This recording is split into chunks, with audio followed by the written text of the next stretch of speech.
Welcome, everybody, to the Manhattan Community Board One monthly board meeting. It's January 28th. I'm Tammy Meltzer, Chair of Community Board One. We call the meeting to order at 6:09. And since we are graced by our incredible Manhattan Borough President, Mark Levine, with us, who, how many events are you going to tonight? Because I know you've It's an easy night, only 4. So we're gonna have him jump to the very beginning of the public session because I cannot keep up with you. I know this, so welcome. Oh, how nice. Thank you. Well, one to see all of you again. And hi to everyone on Zoom.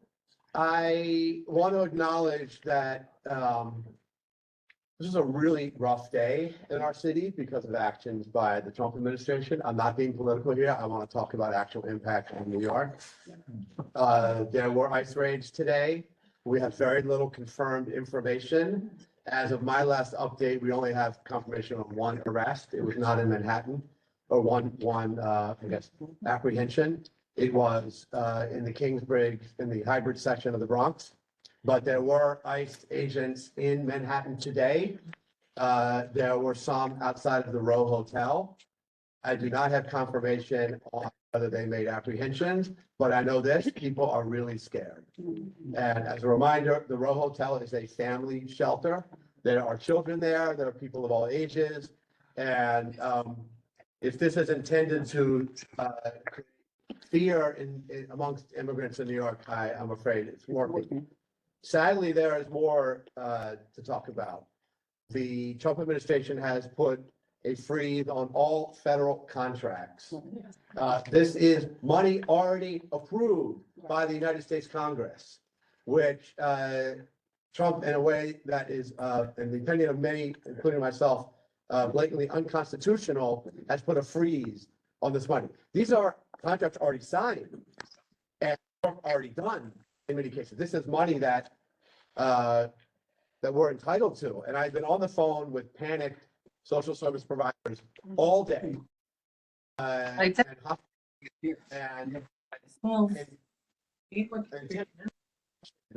the Trump administration issued a memo that was only 2 pages and specified almost nothing. And so we were trying to figure out, does this mean Medicaid is frozen? Which does this mean that food stamps are frozen? What does this mean for Section 8 vouchers and Head Start and so much more? And I spent an hour today on a previously planned visit to an LGBTQ serving community center that has a large amount of federal contracts. And they received a memo saying that nonprofits that pursue, quote, gender ideology will have their funding revoked. I think this is just absurd. It's illegal, and it could impact a lot of life here. I also remind you the city government itself is the recipient of about $8 billion a year in federal money. We have a lot into the DOE, about $2 billion a year, and 4 or 5 other agencies. So there is one bit of good news, which is about an hour ago, a federal judge put a restraining order on this. And so until February 3rd. But as of this morning, people were locked out of their federal portals and couldn't even access money that was in their account. I don't know if that's been unlocked at this point. So what can New York City do? I think at least for the nonprofit sector, we have to expedite the city contracts that these agencies have that we have shamefully been slow walking. You've probably heard about this. It can take 6, 12, 18 months, years to get paid on city contracts. One thing we could do is just move all that fast, advances when possible, to give them some liquidity for what comes. So, I've been thinking a lot in the last week about what this new era means for all of us and for Lower Manhattan, frankly. I think you've been doing a lot of work on East River waterfront resiliency. And if I'm not mistaken, looking at the Seaport segment as well, which has not yet secured funding. And I think we've all got to be more worried now than ever for any project like that that would rely on federal funding. Now the battery is funded, so that's a little bit safer. I think you've also been thinking about governance along the East River. Mhm. And so I don't know if this is on your radar, but about a year ago, we put out a plan to call for creating a new waterfront agency. Because right now there are about a dozen city agencies that have jurisdiction over waterfront projects, parks, DEP, EDC, DOB, so many others, about a half dozen city agencies, even federal agencies, Army Corps of Engineers, et cetera. And there's very little accountability. And from a community perspective, there is no way really to have input. And so we propose creating a waterfront development agency that would be the single entity that would have oversight, that we would hope then would give community groups a voice and input and a way to have accountability. Maybe as part of your process, you can look at this plan from about a year ago.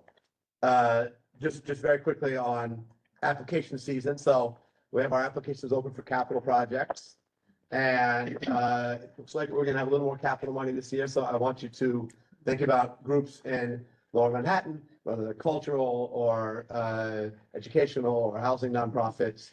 Applications are due February, Chris, February 18th. Great. Okay, so February 18th for capital projects. It's earlier than the city council, so some people are a little bit confused by that. But it's not just our office, borough presidents have an earlier calendar. It's also community board application season. I know you know that. I hope every one of you reapplies. And maybe you have ideas for emerging leaders in the neighborhood.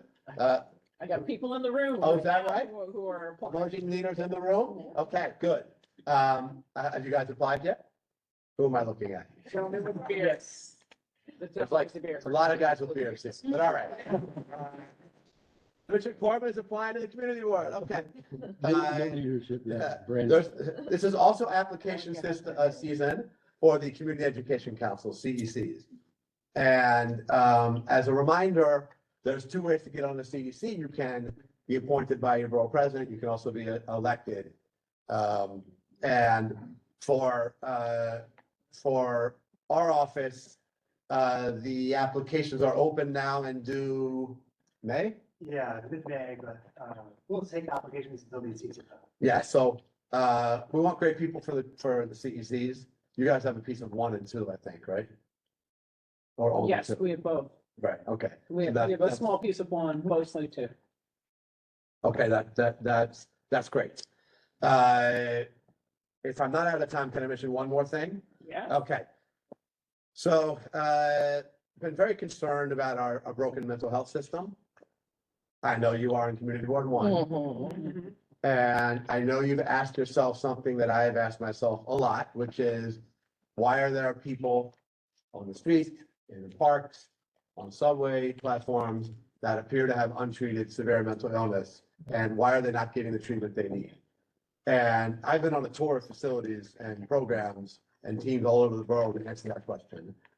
And I was able to get into Manhattan's only state psychiatric hospital. Let's see if anyone knows where that is. There's only one for the borough. Manhattans? Yes, No. Oh, Rockland County? No. it's in Randall's Island. Randall's Island. No, but Creedmoor, where. I was gonna say used to be. Creedmoor's still going in Queens. That's what I said, not Creedmoor in Queens. This is- But this one was. You look at it every time you come. to Yes, the if you city. take the Triborough Bridge or the FDR, or you go to a ball game on Randall's, Yeah, you cannot miss it. right. It's a almost 100-year-old behemoth. And it's a secure facility, right? It's that kind of hospital. And after months and months and months of agitating, I got to take a tour. And I expected a horrible sight. Mm. Some of you saw the movie One Flew Over the Oh, yeah. Nest, read the book. Yeah. And I was worried, and I want to tell you, it was not that at all. It was caring, impressive professionals. Facilities were in decent shape. I spoke to a bunch of patients, and I'm not a doctor, but as far as I can tell, they seem to be getting good treatment. However, the facility is mostly empty. In fact, next time you go by it at night, you will notice that most of the lights are dark, Yes. and it's not a power outage. No. That facility at its peak had 4,000 patients. That's Today it has 400. Again, this is the only state psychiatric facility, Why? because we stopped funding it and because the politics and policies around involuntary admission to a facility like that have Oh. gotten tighter. And, when I visited, they said, oh yeah, we're gonna knock down 2 of the 3 buildings. And I said, no. And I think I put a stop to that.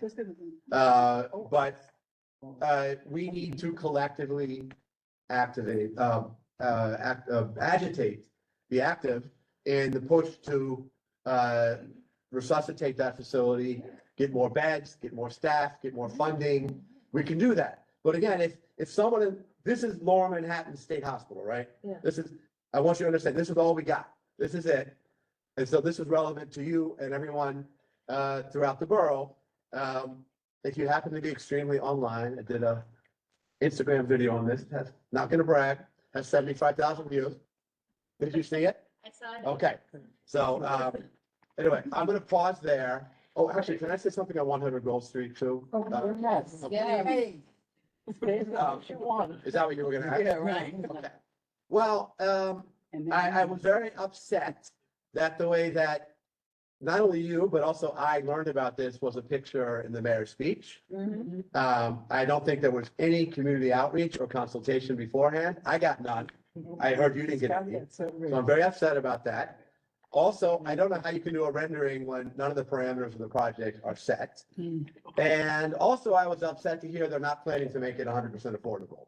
no, We're And not guaranteeing 25 even. no, even for worse. anything. Yeah. And, you know, this, in general, I believe in the principle of if at all possible on public land, you should get 100% affordable. But my goodness, this is an HPD property. This should be the gold standard of affordability. So, I think you got a briefing, maybe you know more than me, but, I'm gonna work with you to, hopefully have the plan, take a breath, talk to community activists, talk to community board, talk to elected officials.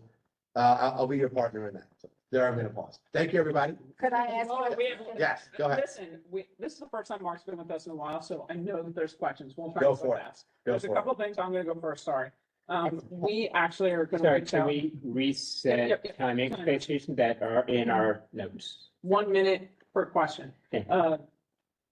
We're gonna try and do an affordable housing education summit for Lower Manhattan or CB.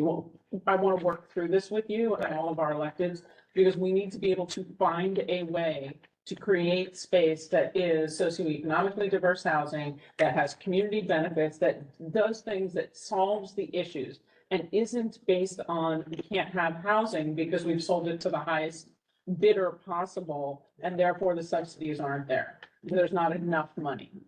This is a dialogue that's self-perpetuating. We can't actually bump over it unless we actually try and do some good partnership. Yeah. So having people come to the table and talk about incentives and talk about maybe the city doesn't sell the land if it's gonna be, but maybe they sell, you know, the building rights or whatever the case is. And having a conversation with very smart people around the room who can all bring intellect to move forward, to really develop a ton of great diverse housing. Yeah, I will save all my other stuff because everybody else gets a minute. yeah, good. Going around the room this way. Okay, hi there. Hi, Alex. Nice to see you. 2 questions completely unrelated. In fact, one's not even in our CD, but I did want to know. One, you talk about, and I remember very well, you're initiating this idea of the sort of overarching group that looks at coastal resiliency. How is that going to be different than the one that was launched with DEP and Lorian Farrell and the Bureau or Department of Coastal Resilience? I mean, is there something different about? It's better than nothing, That's, but I want it to be totally independent. I want it to be a standalone agency, and I want there to be a better community accountability component. so the affiliation with DEP is what you think? It's is part of not gonna- DEP, but I think it should be an independent city agency that reports directly to the mayor. Okay. You should come to our next working. I would love that. Eastward Waterfront Park working. Okay, sounds fun. Question 1, and just 2 quickly, where do you stand on the demolition of the Dapolito Recreation Center? Oh, I want to preserve the center. You do want to Yes, I preserve. do. I couldn't hear Good that. to hear. I want to preserve the center, Thank absolutely. you. Yeah. Going around the room. Oh, next, nothing. So, hi, I'm Hi. glad you got to come. We haven't seen you in a while. So my question goes back to this mental health facility. If we advocate to not tear down buildings, how do we actually change the laws? Because you mentioned it earlier, where people cannot, you cannot, against their will, institutionalize people. So we have buildings. I want to give credit to Governor Hochul, who in her State of the State actually addressed this very issue. The question is, when can you involuntarily remove someone from the street?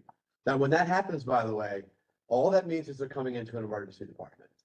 And they spend 24 to 72 hours. They get a full medical checkup, they get their medication, they get their wounds treated, they get food, they get clothing, they get an evaluation, right? This is not just taking someone off the street and throwing them away for years and years, right? So, but even that is highly litigated. And there are words in the state law which have been debated, which is you can remove someone involuntarily when they're a danger to themselves or others. Well, what does that mean? Yeah. And if someone is on the street in January with bare feet and no shirt and untreated wounds, they are arguably a danger to themselves, right? And so what Governor Hochul proposed is essentially, if you can't take care of your basic life needs, then you're a danger to yourself and you should be brought into a hospital for this kind. But she's gonna, I think, need the state legislature to pass an amendment to the law. She proposed it, and I thought it was appropriate. But I want to tell you, by the way, so right now, the city does about 130 involuntary removals a week. This is where you have a police officer, a social worker, bring them in. 75% are sent back out. Yeah. Because they don't want to stay. Well, no, none of them want to stay, but because either the rules around who you can admit to the hospital are too strict, or there's no capacity. Right? And there's people sent out because there's no capacity. And, I didn't talk about Bellevue, but, that is your mental health hospital for people who need a few weeks or a few months, not years. Bellevue has, if you need more than 2 weeks at Bellevue, you got to be in the extended care unit. And there are 19 beds in that unit. That's it. That's the only one like it in Manhattan. There's one in Kings County Hospital, and they just have one in Elmhurst. That is the entire city capacity if you need to be in a public hospital for psychiatric care for more than 2 weeks. So there's people who should be there and are turned out, or people who are there and are really not stable and are pushed out because they need a bed for the next person. So capacity is also a major issue in the hospitals. Okay, I have to leave in 3 minutes. But so I'll be, yeah. Susan Cole. Hey, Susan. This is a silly one, but it isn't. How come none of the streets there have names on them? All the street signs are in downtown Manhattan, not all, not every block, but there's some blocks that have no street names. There's some that only have on one corner. Okay, I've asked DOT about this. Okay, What they have said is their rules is that every intersection has to have a street sign, but that not every corner of every intersection. That's their rule. okay. So we could maybe push to, maybe we can do a bill on this. I would love it. But also if you have a specific intersection. Yes, I have a few. Will you We all tell have. us? Yes. And we can agitate for. Yeah. Okay. All right, yes. Oh, well, you want to go? Who's next? We're gonna go board members, apologies. Board members around the table. Rosa Chang. Hi, Number one, I thought that your video was. thank you. Thank you. I just, and number two, how can we help to actually make that place advocate for, or make that place functional and funded so that there are beds? The shortest term thing we need to do is get money in the state budget for more beds. And that is imminent because the state budget has to be passed by April 1st, right? Now, they might miss the deadline. We have great allies in all our state offices here. They're awesome. But we just want to make sure this is on their radar as a priority in the state budget. So again, this is imminent because the state budget is going to be passed in a matter of less than 3 months, right? Well, less than 2 months, actually. 2 months. Okay, board members online, so are we going board members first before public? Seeing no hands up online Richard, hi. Hi. Not online in room. Mark, hi. Good to see you, Richard. Chinatown Jail, Yes. how will that be built when the budget is double what they originally planned? Where is that money going to come from? And what's your position on the jail? First of all, I am very upset that after you and we collectively demanded that the community would have input on the design, that again, we learned about the renderings when they went public. At least I did. I think you guys We did did too. Yeah. And that's outrageous because they told us that we could have input. And I'm very worried about our ability to finance it. And the disaster scenario would be that it's 3/4 built and then they run out of cash. So I'm worried about that. I'm trying to get answers on it, but it's very concerning. I share your concern. We did not get notification. We did not get design plans. There's a very short window. Not even our state senators knew about it. And more than that, to hear that Brooklyn is a template to be used to plop in everywhere else in historic Chinatown, and they're building a mall on the ground level, which will kill instead of create economic development in the neighborhood is, there's not enough adjectives. Yeah. Okay. Gentleman over there, introduce yourself, please. Hi, my name is Anthony Hannigan. I'm just a member of the public. Just to your overarching topic about mental health and providing affordable housing and shelters. I do think that there is the correct way and a way that these can successfully be integrated into a community. So I want to ask you about one particular location, which is at 320 Pearl Street. So this is a proposed safe haven shelter within 15 feet of where. Very concerned about that. I'm gonna be quick because I know this very well. I would much rather see it be a women's facility. I've talked to my friend, Assembly Member Grace Lee about it for sure. So, but why can't we have it become a family, something? Oh, sure, Something yes, that does not sure. allow drug use. Sure. Which the proposed safe haven Does. allows drug use. Right now you have a school that's very safe. Kids are happy there, and even the provider Breaking Ground, when they came and talked. I wouldn't malign the entire safe haven model, but that location is a little concerning to me and, But specifically, Yeah. that location, Yeah. Yeah. the provider Breaking Ground told us in the community board meeting that every morning now the school's gonna have to do a sweep for needles, which is just ridiculous that your play area and your recess, like, how am I supposed to separate? yes, and I'm now over time, so I'm gonna take one last one. One last one. Hi, Agreed. Chris Anthony, and I'm about 90 West Street. Three things to caveat to. So the first thing, talking about affordable housing, I have a personal history with affordable housing. I'm formerly homeless youth. I'm 22. I stayed at California Center as a bisexual young girl at the time, when I was 17. And I had to leave that shelter, one, because during my stay there, my stuff was stolen. I was working 3 jobs, and the rules that the city proposed to these like youth shelters and also adult shelters as far as timing did not have exceptions for work or education. So I ended up having to leave, then getting my own apartment, which is virtually almost impossible if you don't have credit and you're not an adult. So with all these things, I think we need to look at affordable housing and maybe doing an inquest into how these programs, Ali Carney Center, the door, also how these buildings are in compliance or not in compliance with rent stabilization, including 421G and 421A, which a lot of them down here are not. And even after multiple lawsuits, Yep. they're still finding ways to weasel around the rules and hurting tenants, and then everything is not affordable. So that's the first thing I'm saying. Number 2, I'm now a driver. And I feel like the congestion pricing, great idea. I think it's poorly executed because why are Manhattan residents below 60th Street being charged to drive in their own neighborhood? We already paid city tax, gas tax, sales tax. Taxes for the buildings are rolled into our rent, which is another reason the rent is so high. I feel like I have a proposal, and I called your office this morning and I spoke to Natalie. And this person told me, hey, come to the meeting and adjust this. And I wrote up a proposal. I would like it to submit it to your office. That there should be, I think it's fair to say there should be an exemption that maybe one household, one exemption. And I only apologize, I do have to leave. Did you cover your issues? Yeah, pretty much. Okay, first of all, it's very nice to meet you, Persephone. And I'm quite inspired by your progress in the face of a lot of challenges in life. And just as a blanket statement, if you or anyone you know needs housing assistance, we have an amazing housing team that is always available to help people who are trying to figure that out, because we know how hard it is.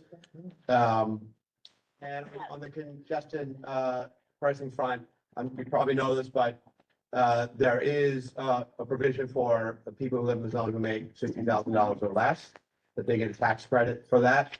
I know it's not ideal, but I just wanted to make sure you're aware of that. Arguably, that income cap should be a lot higher. Yes. Uh, I live over there, 62, or if they're Okay. not gonna afford it. Guys, so I apologize, I have to go, CB1. This was very productive. Thank you for Thank having you. me. Thank you. Thanks so much, guys.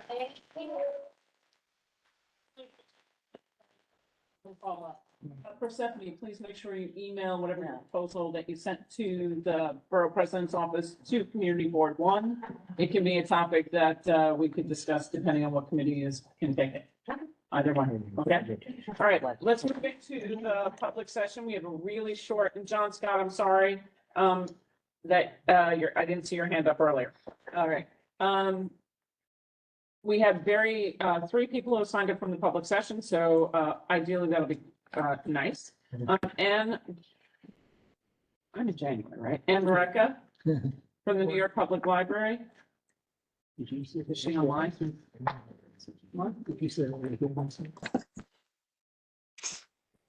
She's the young lady that came last time.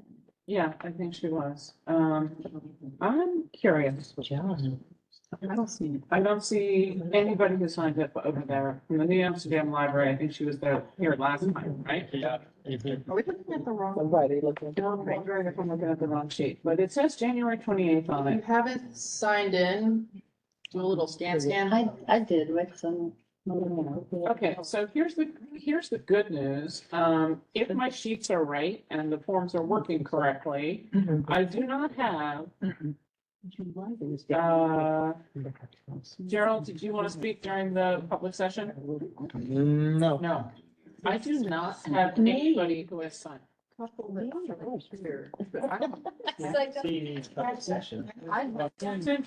the ones in the room while you look. If you have hands up in the room, okay, if you wanted to speak during the public session, Anthony, you must sign in, please. I did already online. You did? too. If I did want to speak, do I have to sign in? Again? If it's a topic, no. Yeah, Right, do I have one too, right? yeah, sorry, I apologize, I'm looking. Yeah, there's. Could I? Okay, so Anthony, we're gonna have you go first. Hi, Anthony Hannigan. So same topic. I want to ask, I believe her name is Robin, if she's on from the mayor's office. That is Robin. Go ahead. Is Robin, I don't know. I don't know if she's there. I wanted to follow up on my question last week, was if we could get somebody from the mayor's office to commit to coming to the next review board meeting where Breaking Ground and DHS would be talking about the 320 Pearl Street shelter. Robin, she's here. Hi, yeah, I'm here. Why don't, that needs to be made as a formal request. There have been people from the mayor's office who have spoken about it from Department of Homeless Services. I'm not sure who you're looking to hear from, but maybe. Looking at the bigger picture, because I've attended every single meeting. DHS does not provide any answers when it comes to the school safety. I don't know if you heard earlier, but they told us parents that every morning the school is gonna have to do. Yeah, student I just heard that too. I was, yeah. I don't understand how the Taken mayor's back. office says it's okay. And you're telling me that people from the mayor's office are coming but it's only DHS and Breaking Ground, and they have a very set agenda and priority of opening this shelter. It's a very large contract for them. And so I'm asking for somebody to show up who's looking at a bigger picture. Somebody. How about this? Tammy, would you give the speaker my contact information? And why don't you give me a call and let's talk about it, not in the meeting, and get a little bit more specific. And if we can be helpful, I would like to be. Robin, what we're gonna do is we're gonna invite the deputy mayor in with DHS and Breaking Ground for the next update. I think that's the best way to Okay. be on record. We'll have Zach send that request officially from the community board And I am sure that Councilmember Marte's office will support us on that. Yeah, if you would copy me on that, that would be great, or let me know that you've done that. That would be helpful. Yeah, we'd be happy to copy you. Okay. Okay, the only other people that I see who have up to speak during the public session was strangely Susan Cole. No, I don't need to, I did. Okay, thank you. Justine Kucha? All right, thank you. I'll be quick. So I'm talking about 5 World Trade Center. I'm sorry, about 100 Gold Street, and I want to say, here we go again. Okay, we had 5 World Trade Center first, now 100 Gold Street. Public land is once again being sold by the city at top dollar to maximize revenue for the city. But at what cost to taxpayers, neighborhoods, and communities? By now, everyone agrees we need more affordable housing everywhere, but especially in Lower Manhattan. But what we do not agree on is A, how to define affordable, and B, how to pay for it. My definition for large multiple dwellings is for affordability is layers of affordability with room for lowest, low, moderate, middle, upper middle income households. I agree with City Council member and former Borough President Gail Brewer that the only way out of our homeless crisis is by building more low and middle income housing, more workforce housing, transitional housing, and supportive housing. What we don't need government to do is build more luxury housing. We already have more than we need in any way. That's what the private sector does already expertly without any help from the government. What we do need is to incentivize the creation of affordable housing so we can cure what economists call a market failure. The first step in making this happen comes down to a single organizing principle: not 1 square inch of publicly owned land for market rate housing. Public real estate should be used exclusively for public benefit. But how does that happen? Step 1, forget about selling the property to the highest bidder. This is just an excuse for abandoning affordability. We have to be willing to accept less for the land in order to make possible homes that rent or sell for less than market rates. 2, specific to 100 Gold Street, require the developer to include this new senior center in its plan, or a new senior center in its plan, so the city does not have to spend additional money relocating that entity. 3, instead of seeking to buy another building for the agencies currently housed at Gold Street, take advantage of the depressed pricing for commercial rentals now and lock in on terms for a long-term lease. All right, all I'm going to say to close it up is number 1, what we've done in the past doesn't work. Let's do something different and stop going along with what that is. And number 2, we need to revisit that survey that they've got put out, because it is like asking a question of when did you stop beating your wife? All right. Awesome, okay. Thank you. They did, yes. Yeah. Yeah, they did. It was passed around. Yes. Yeah. It went out to people. No, it's It's the draft. community board members got a copy of it from Zach yesterday. Yeah, a draft. Sorry, Okay. thank you. All right, so we're moving quickly. We have no one who has signed up for the public hearing, so we're closing the public session, opening the public hearing, and closing the public hearing. So it has been opened and closed at 6:42. Moving on then to our business session. And we'll, for the adoption of the 2024 minutes, do I have any motions? Yeah. Seconded. Great. Second. Welcome to roll call for attendance. Mimi, take us away. Amoruso. Blank. Yes, blank. Thank you. Brown Kennedy. Yes. Thank you. Cameron. Cameron, yes. Estelle. So, yeah. Thank you. Shane. Yes. Thank you. Chapman. He's absent today. Cole. Oh, Yeah, yes. she- Thank you. Coleman. Yes. Thank you. Corman. Corbin, yes. Thank you. Kucha. Kucha, yes. Thank you. Curtis. Curtis, yes. Thank you. Ehrman.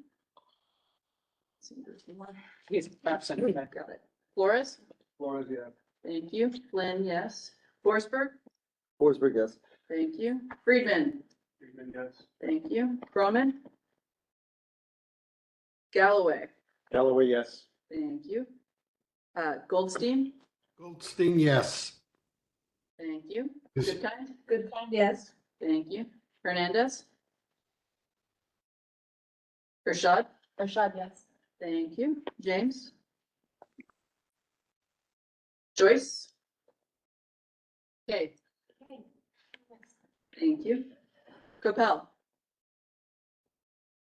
He's like, Werner. yeah. He's there. There. Jill's there. Werner, yes. Thank you. Lewinson.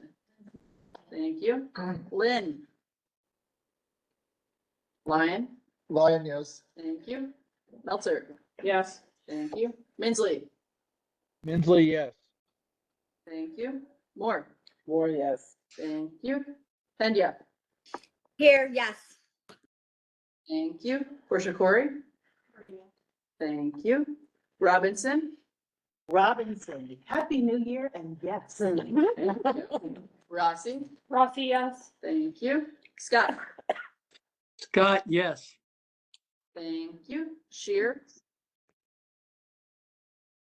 Star. Star, yes. Thank you. Jimmy Sung. Barrisong. Yes. Thank you.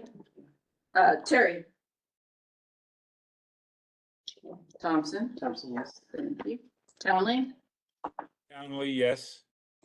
Thank you. You. Seltzer.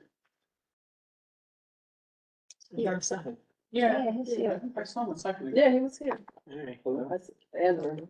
It's not bad, great. Might have gone back. We'll leave it open, so when he returns, so I don't have to deal with like, because I know they were physically in the room. Anybody else?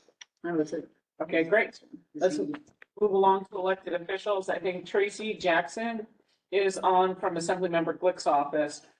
I know we got Assemblymember Glick's report. I didn't know, and it's been shared with everyone. I didn't know if you wanted to speak at all. I know she's sick. I just figured I'd give her the option if she decided. I'm gonna assume Hi. that.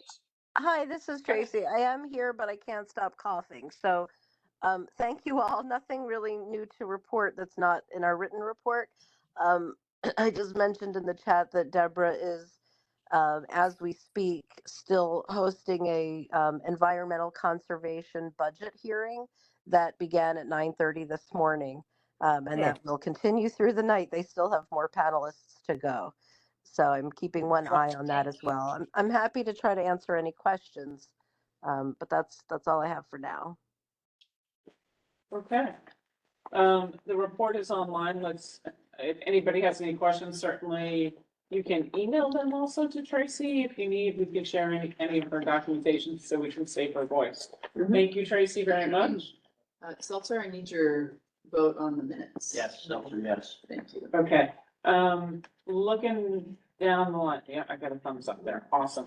Have I missed somebody from Grace's office? Yeah. Aha.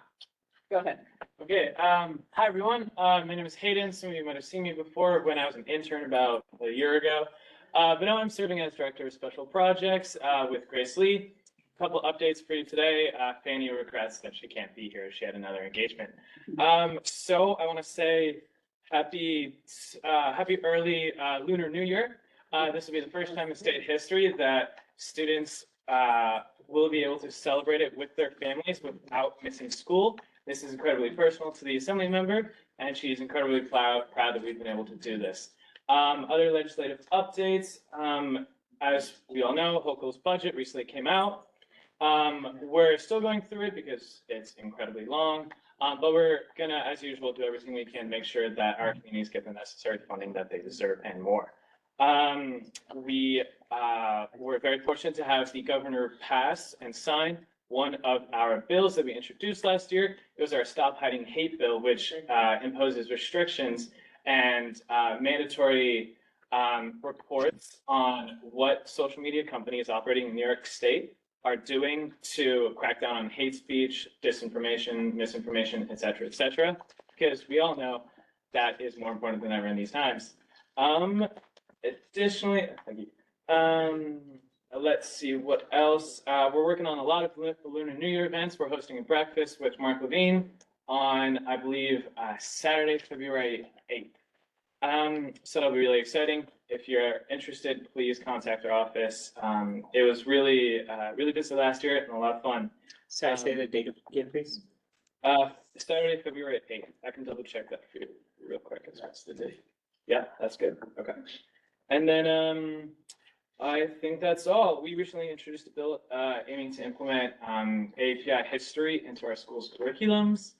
And today, Assemblymember Lee up in Albany testified at the joint budget hearing for the Environmental Committee. And she questioned the DC about their veto of the Brownfield Remediation Act, which would have brought technical assistance grants to communities near schools, near brownfield sites. That issue is also incredibly personal to her and was one of the main reasons that she decided to start her campaign to become an assembly member and elected official.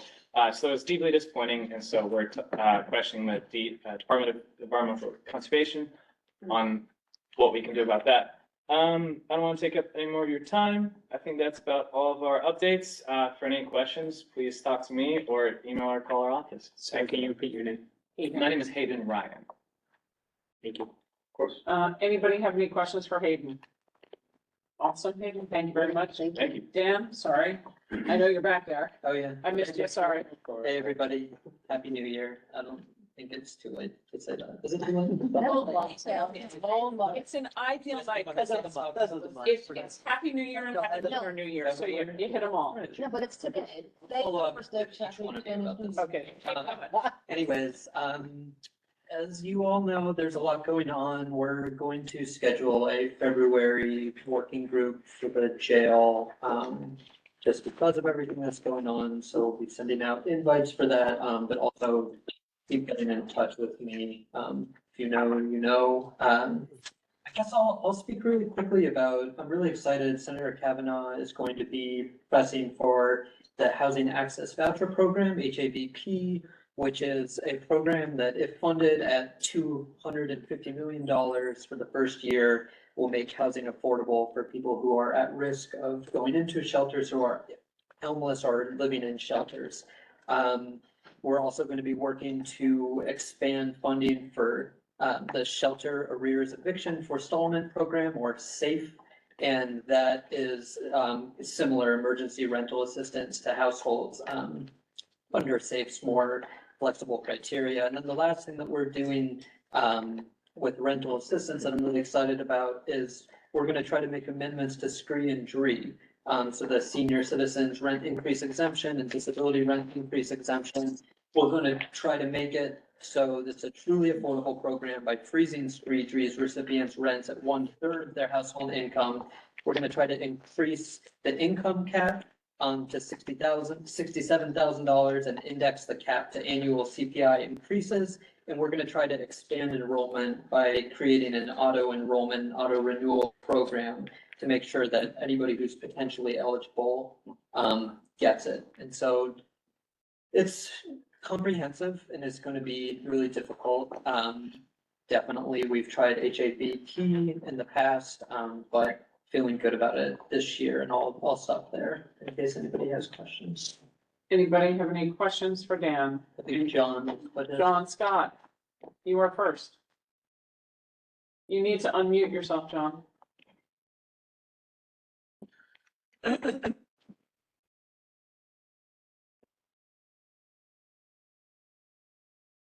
John? Yes, hello, Dan. This is about SCREE DREE. You mentioned the numbers 67,000.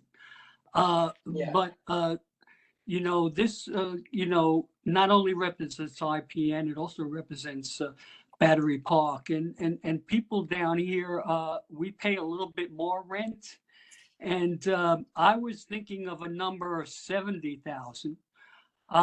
So I'd like to meet with our senator, because we were working on this last year, and it didn't get passed in the Senate. It got passed in the Assembly. But I'd like to meet with the senator on this, because not only me, but the Mitchell-Lama Coalition residents are also fighting for this. And I would think Battery Park wants to fight for this. So I'd like to have a meeting with the senator.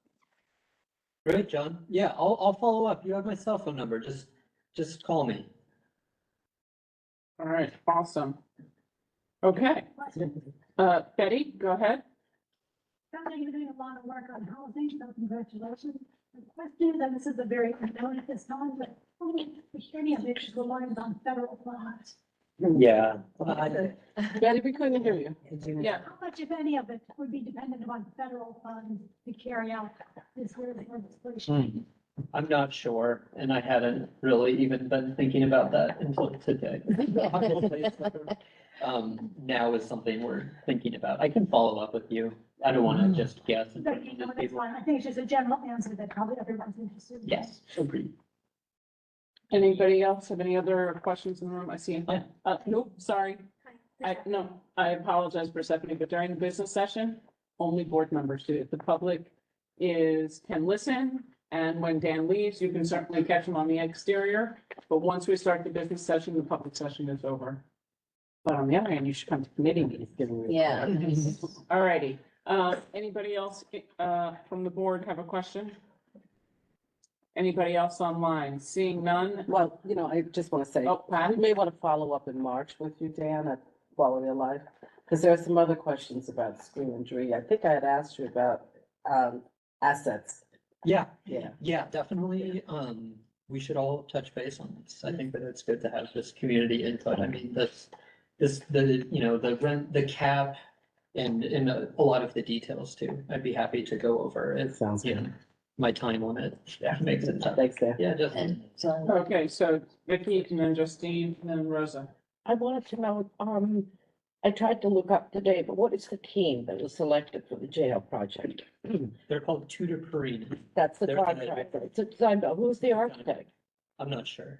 Yeah, it said, I'm pretty sure it said in one of those articles that was, no? Okay, I can ask and we'll certainly know at the, Because I think they're separating the interiors from the exteriors. exteriors. Yeah, exactly. And the swanky drawings. And so, I looked today and I couldn't find, like, why that is such a mystery. And I think we've known it for months.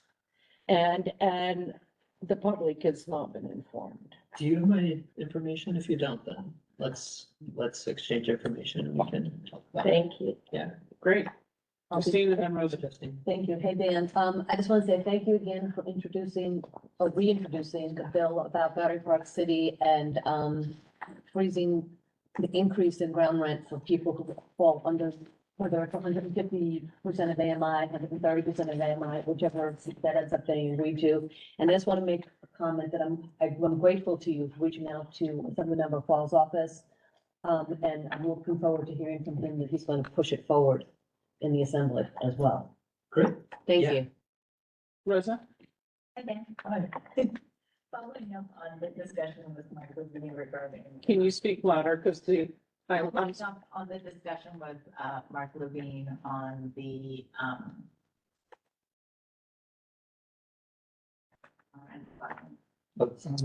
yes, is that something that we could get your help on? Can't hear you, Rosa. So Rosa, do me a favor. I'm sorry to make you do this, but you gotta stand and you gotta come closer. Shy.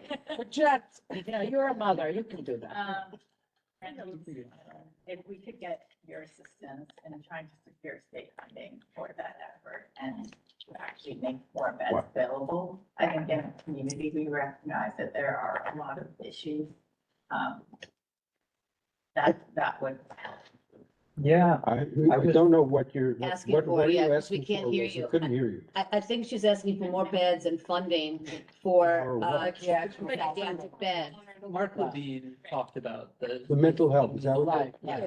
Got it. And he mentioned that it would also require help from the state legislature, which I think that it will. And he kind of looked over by me. And I looked around. But the short answer is I'm certainly going to talk. I mean, I was shocked to hear that. It seems wild. But I will certainly talk to my boss about that. And it's another thing in quality of life, because we deal with the Yes. hospital. Yeah, I mean, it's all interrelated, right? Yeah. It all is. And I'm gonna follow up on what Rosa said, because Mount Sinai has a very tiny mental health, Yeah, really. number on site that's quasi lower Manhattan and things like that. It's just kind of unconscionable how the state said it's okay for the hospital to close in the village.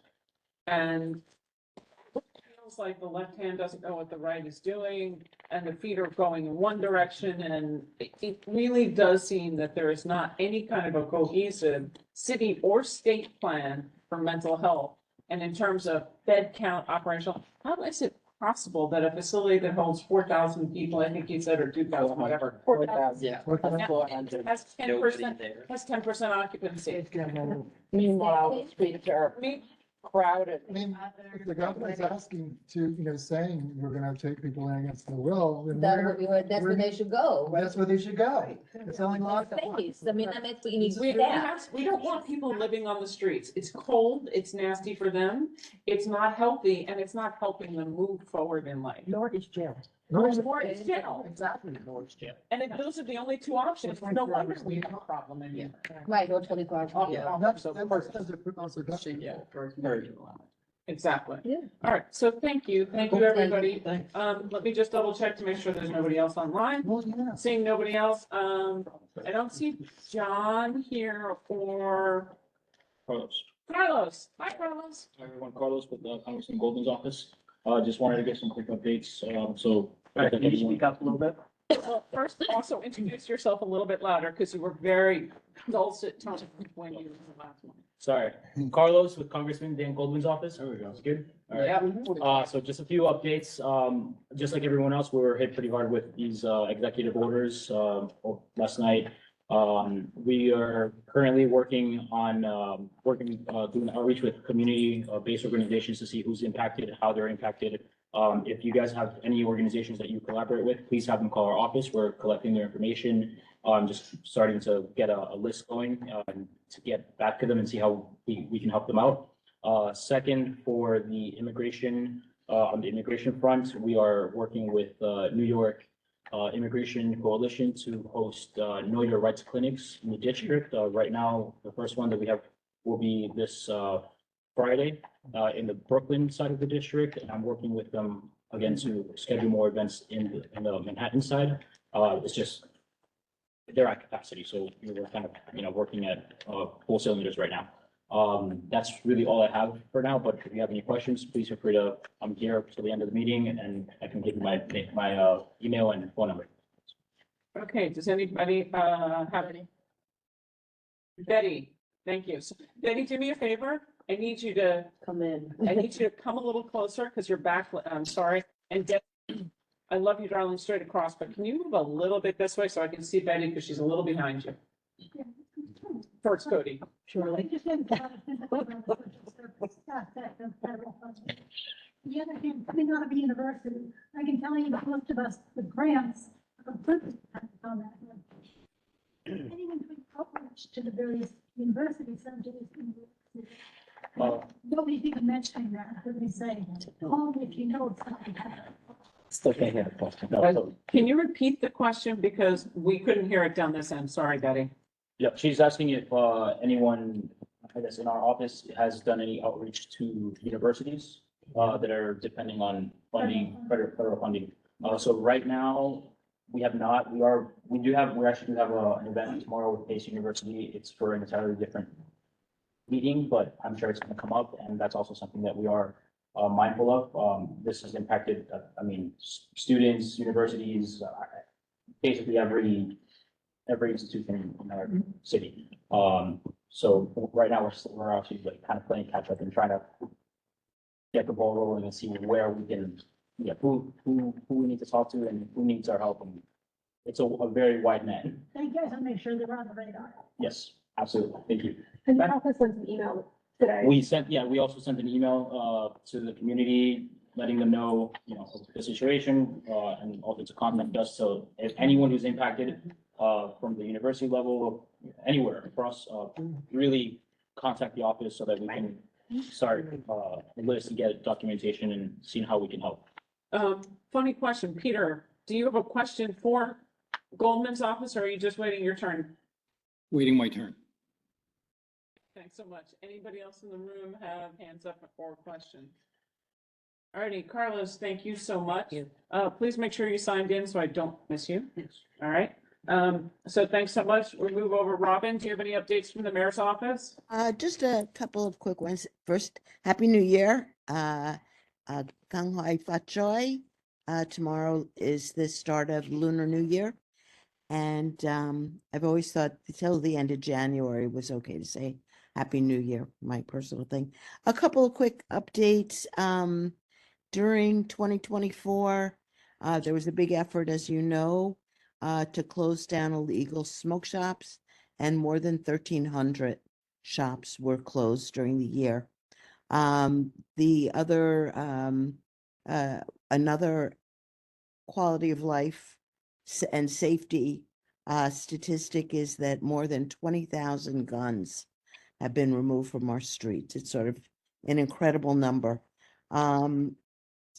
Another thing I wanted to mention is it's just sort of a highlight of I'm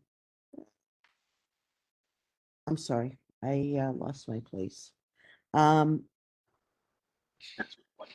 Oh, yes, affordable housing and housing. The kickoff was held for the review of Midtown South, the mixed-use plan.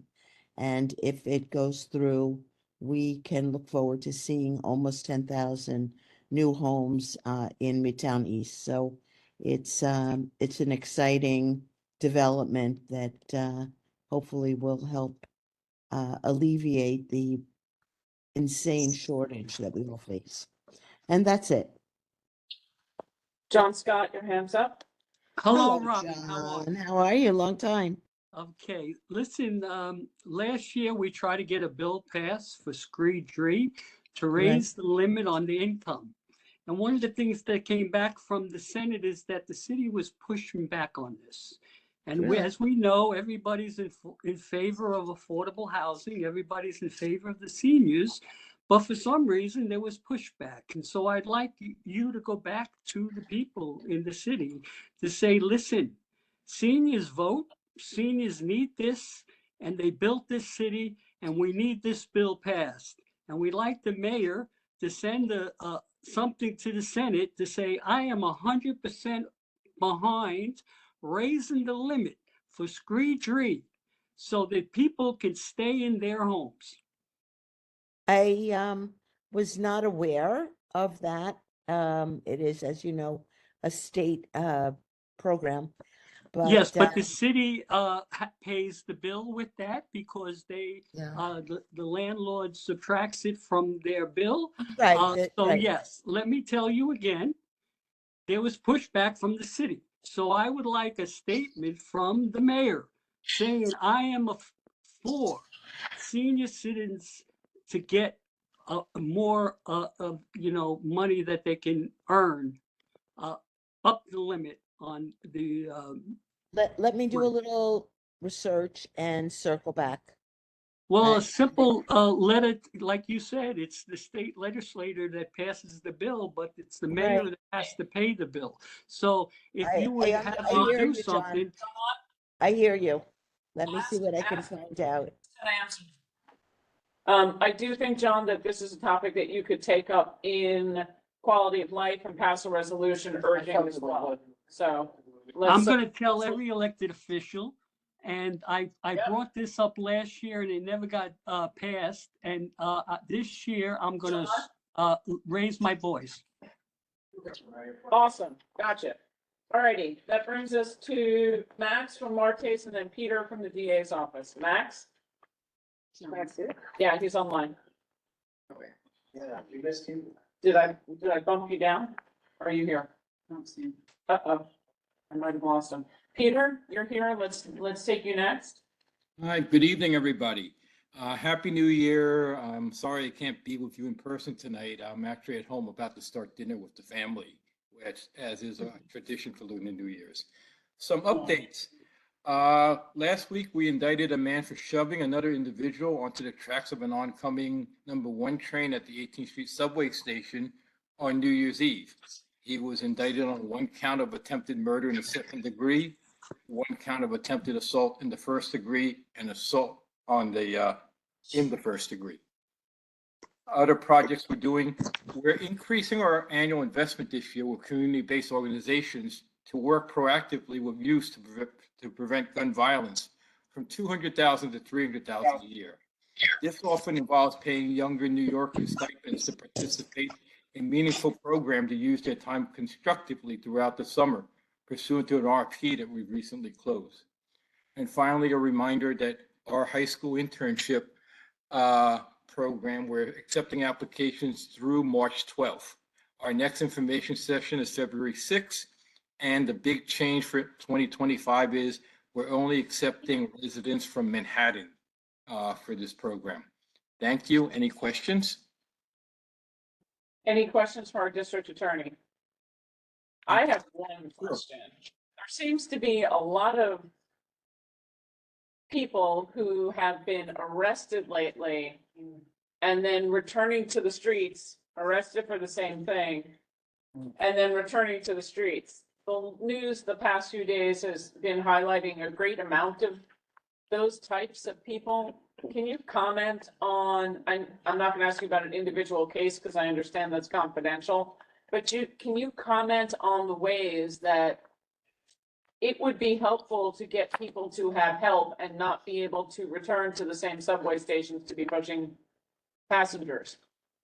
Okay, the short answer to that question is when an arrest is made on certain crimes, especially if it's a misdemeanor, they're not released, but they're released on their own recognizance. They're released under supervised release, determining if they return to court. When you see the person back on the street, doesn't mean there's no charges against them. They have a court date to return. But a lot of people seeing them back on the street says, oh, nothing happened to them. They are still bound by the crimes that they are charged with. Okay, anybody else have any other questions? They're still out on this. They're still out. No. All righty, seeing none and hearing none, both in the room and online, let's move along. We're goal making tonight. All right, thank you very much to all of our electeds. Did Max come back? Oh, Max, you're back. Sorry. Hi, Max. I'm really sorry. Hi, everyone. No, it's my fault for having bad Wi-Fi and falling off the call for a bit. So I'm going to, keep my camera off just because I want to make sure I can stay on the whole time. But good to see everyone. And so, I'll start with, try and, get you all moving. So I'll start with a few quick community updates. So first, last week, Councilmember Marte and Senator Kavanaugh met with the Gateway Tenants Association to discuss how to preserve and expand affordability in Gateway beyond 2030. And so the council member just wants to, make sure he publicly supports the tenant association and is committed to working with them over the next 6 years to negotiate with the FRAC and keep, the quasi-unstabilized apartments in Gateway and, potentially even expand. We also sent a joint letter with Senator Kavanaugh and Assemblymember Glick to Venato and Stellar requesting an update on the plans for a new tower in IPN. The developers responded that they had been waiting for the city of Yes to pass before they move forward with the tower. So now that that's happened, we're kind of just waiting to see what that movement's going to be. And, our office will be working with the other electeds to organize a meeting as soon as we get some news, that something is happening. On legislation, I will start by just, answering what I'm sure John's going to ask about, what we're doing with SCREE. We have already put in requests for the resolutions for Senator Kavanaugh's bills. So, we hope to have those drafted in the next few months. Then we can have in the city council resolution supporting Senator Kavanaugh's bills around increasing eligibility and, also the joining it with the, the rise in, you would think, the consumer price index or inflation or whatever it might be. And then another legislative update. So you might have remembered this fall, Councilmember Marte introduced legislation that would require most businesses accept OTC cards. These OTC cards are benefit cards similar to an EBT card that seniors and people with disabilities can get from their health insurance. These OTC cards can pay for groceries, medications, fresh produce, but many businesses don't accept these cards, especially small businesses, bodegas, and so our legislation would require all businesses accept these, or most businesses accept these cards, just making it easier both for customers to, use their cards and buy these things and for the business owners. And so we'll be having a hearing on this bill on February 11th at 1 p.m. So that's in about 2 weeks. If you're interested in learning more about the bill or testifying in support, you can reach out to our office and we can, help you get registered for testifying. And then some quick land use updates. So as I'm sure you might have heard, the mayor announced a plan to build a 2,000 unit apartment building at 100 Gold Street. which are currently the offices for HPD, the Department of the Aging, and other agencies. And so while the exact project has not been chosen or defined, a rendering has gone around what the building could look like. It's really big. And especially the issue is that, HPD, which is the housing and, the affordability agency, is not committed to requiring any affordability beyond the minimum that 485X requires. And so Councilmember Marte finds it unacceptable that the city will try to pawn off its own property to the highest bidder. And so he's currently against this plan, and will be, advocating for increased affordability. Then on a different note, as outdoor dining is rolling out, our office has been keeping a close eye on each application that comes into the council. And, we've been working with the community board on that. And so, the council has veto power over sidewalk cafes. And so that gives us leverage if there's issues with a sidewalk cafe application to negotiate with the business. And, one example that we've had a recent victory was at 456 Greenwich Street. Our office was able to work with the owner of the business to provide a wider service path, more appropriate closing hours, other issues that were flagged by the community board. And so, yeah, we look forward to working together with you all, with the business owners, with the council to kind of, make sure we can have a successful outdoor dining program. And then lastly, the jail has already been spoken about, but Councilman Marte testified at the mayor's office of contract services hearing on the proposed jail contract, which, as you know, exceeds $3.7 billion and would last over 7 years, well beyond the 27 closing date, mandated for Rikers. And so he expresses absolute opposition to the plan and is, grateful to, to the Chair Meltzer and, everyone in the community board who testified in support and has been supportive. And with that, I will take any questions. I've got two, so I'm going to kick off with two. One for outdoor dining. We're super excited to start seeing some of the finalized plans coming in and having it be a little bit more of a formalized process. There's a big gap in process in terms of fire department. I know you've probably heard this from CB2 and 3, so I'm just chiming in to say the fire department offering variances and waivers, so a more narrow street. The community board has no idea when or if a variance is being sought or offered. And we don't actually have a way. I'm not asking community board members to go stand in the street with a tape measure and measure the streets. I think that's a bridge too far, so to speak. So we'd love some help in trying to go through that, if you can touch base with Zach on that. And Yeah, secondarily, could we get Speaker Adams to please tell us who the public youth facility bill holder is for cannabis? I'm just basically waiting for them to propose a brand new cannabis store right across the street from Manhattan Youth and have no rules and regs to say we don't want it there because city council hasn't passed a bill. Yeah, no, yeah, trust me, again, this first in time confidentiality issue it's a council-wide issue. We've been, again, definitely do not agree with it, but yeah, again, all we can really say there is following up with the bill drafter, see if, again, asking again if the council member who has it. But yeah, these are, again, the rules of the council and how it works. And yeah, there hasn't really been an appetite for changing how the first in time works, unfortunately. So yeah, it currently is the way it's set up, confidential. But again, I can ask the bill drafter again and, see if I can figure out at least where it is. Sorry, I missed that. It's like dollars. Give me phone numbers and it's like, hello, or Bill Swanson, hello. Going around the table, Cody goes first.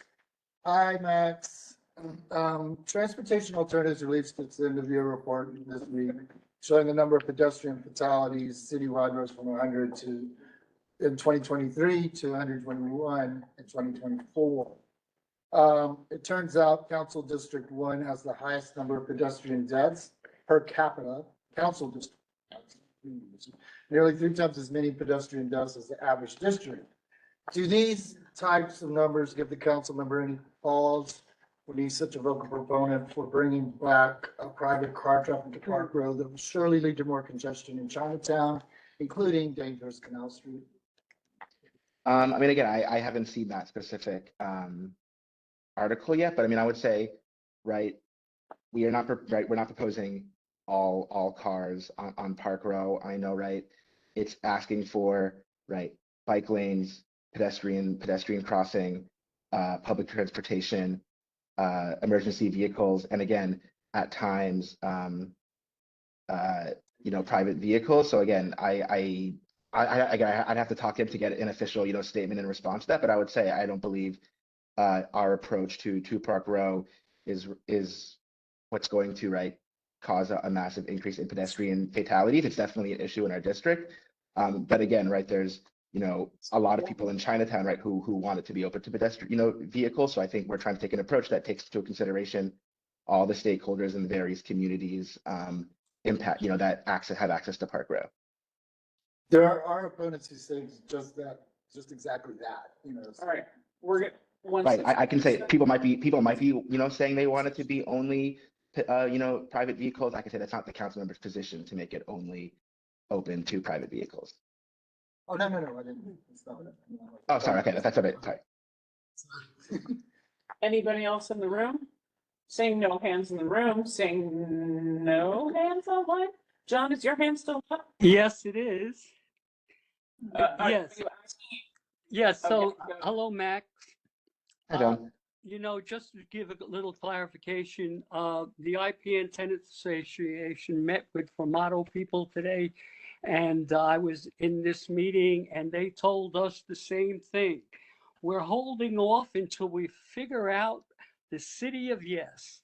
So, if I may say so, I think it's a bunch of shit. But having said that, going back to Scree, you told me that you would let me know about this resolution that's going to be passed in the city council in the Department of Aging. I went around lobbying already, and I've had a number of city council people told me that they're circulating a letter. So if you find out a little bit more than what these other city council people are telling me, they happen to be running for other offices, so they want me to help them. So I need to know a little bit more about this, because I wasn't happy that last year wasn't done. I know what the community board said, that we'll talk about it. No, I'm not talking about it anymore. We're going to get this done, because we always talk about affordable housing. This is affordable housing, and it should get done yesterday. It should have gotten done last year, and I'm going to get it done this year with the help of you. Yes. Sure, yeah. Give me a call, because I haven't heard of the letter, so happy to give you. Yes, I want to know about it. And when is the I'll find out a about it. meeting going to be with the Department of Aging? Because I went to testify last year, okay? And so it's a no-brainer. Everybody's for senior citizens and for affordable housing, guys. So let's get it done. Yeah, no, definitely. Yeah, All right. let's talk, and I'll find out about that letter for you. Thank you, John. Thank you, Max. And with that, we close our elected officials. I don't see everyone. Marianne on, so I'm going to, we're in the room, so I'm gonna, Lucy, can you help with the treasurer's report? And let's get the slides going. Submit it, read it, let's go. Thank you, Lisa. I'll get the slide up so everybody can see it. We've done our public session. There we go. We did public hearing.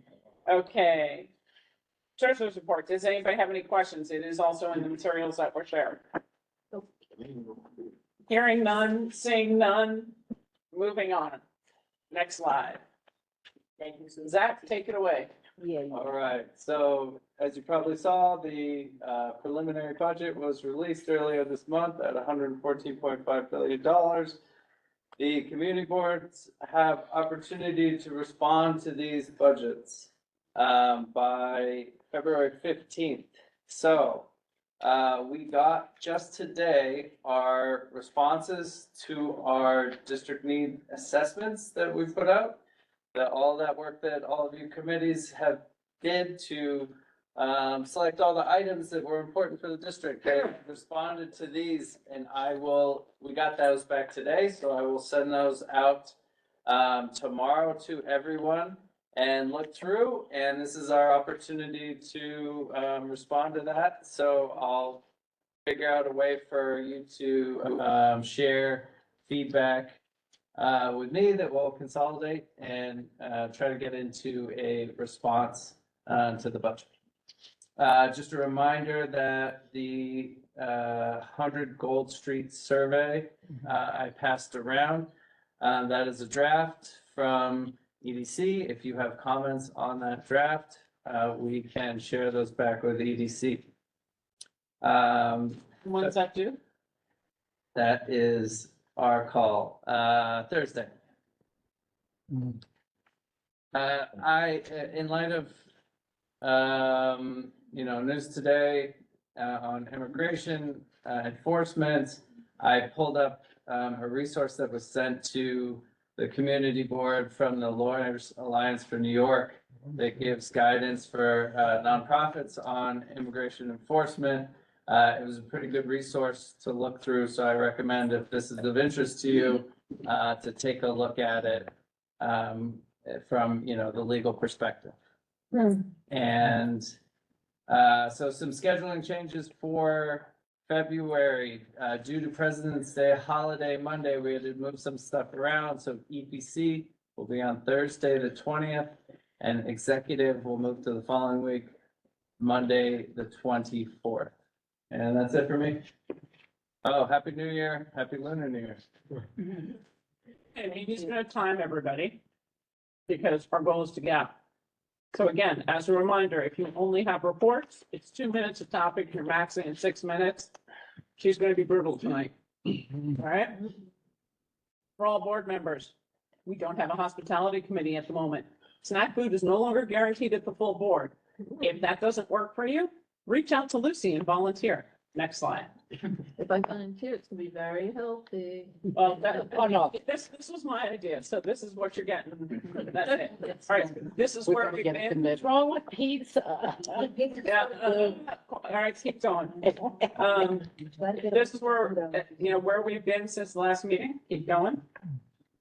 Hudson River Park Advisory Council. Last night was a marathon meeting. There was a ton of really important topics discussed. I encourage all of you to listen to the recording. They're posted on the Hudson River Park website for the trust website for the advisory council. So conversations about Pier 40 are on there. Conversations about the DEIS for Hudson Rail Yards and the impacts on the park.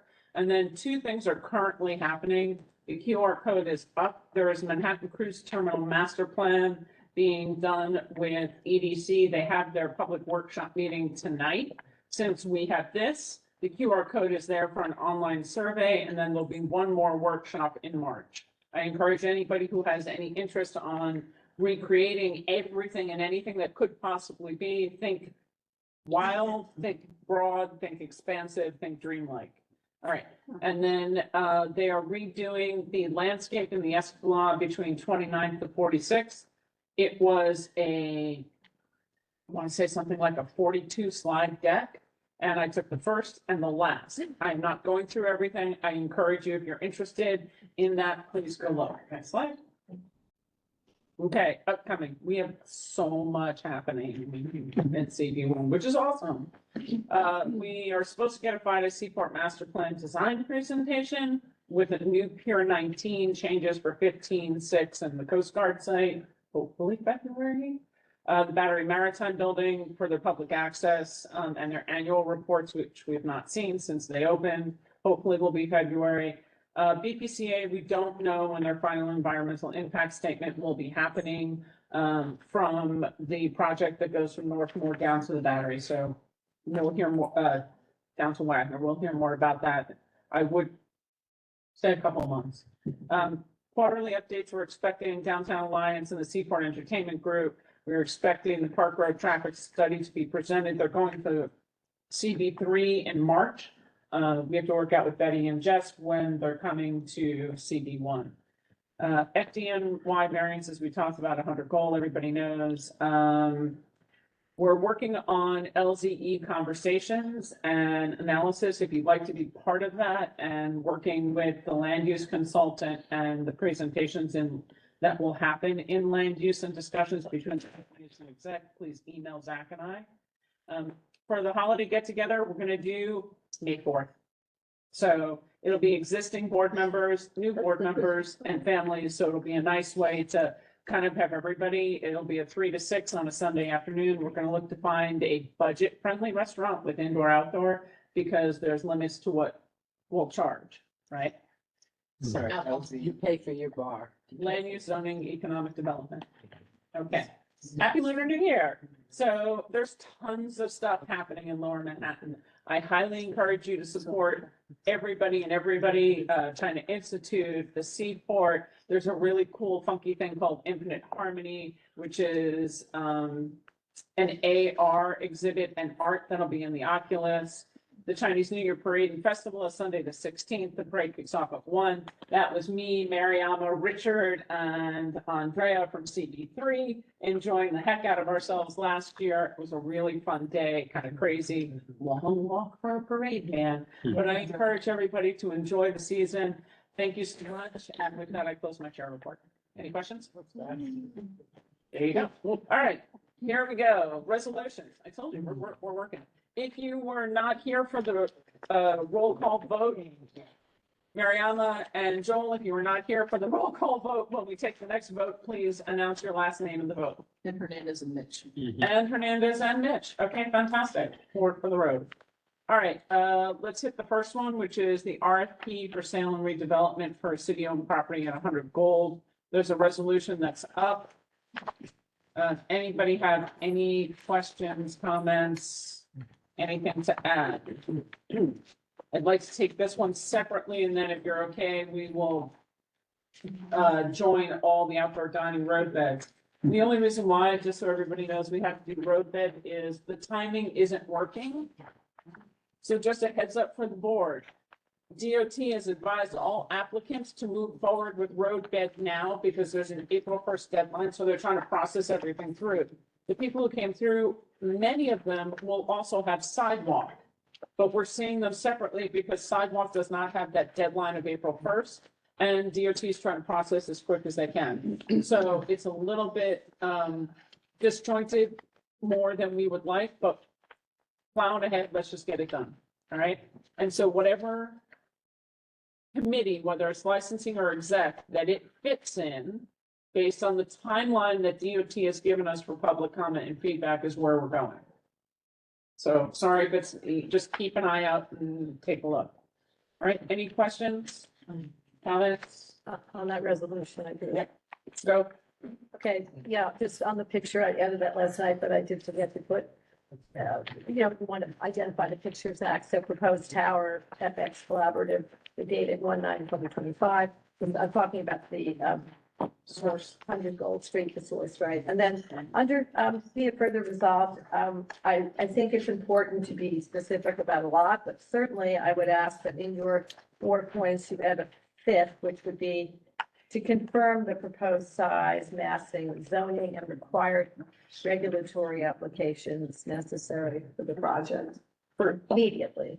You know, we should know all that. I think that's what they said they were doing at the RFP is they were gathering because they don't know. They know that what they showed was FAR 18 as a map. Well, I can assure you, like the JLB, these things are known, and so we're just Okay. asking for a confirmation. I don't think it hurts. Can So, you repeat it? yeah, you seem to have all the verbs here, so 5 would be confirm the proposed size, zoning, massing, and required regulatory applications, I guess, necessary.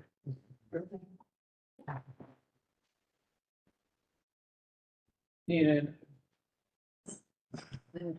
Okay. I don't have Okay. a second. Okay, great. Anybody else have anything else to add? Jeff? I think the resolution is fine, except for one thing, and that's the reason I abstained in executive, and that is, I think the delay for 6 months is too long. I'm not advocating to change it necessarily, but I'm just explaining, I'm going to abstain again. No problem. Completely understood. Looking, I don't see anybody's hands up online. Anybody else in the room? Oh, Betty, yes. Betty, I need you to slide in a little bit so you can be heard, please. Yeah, I know, but what are you asking?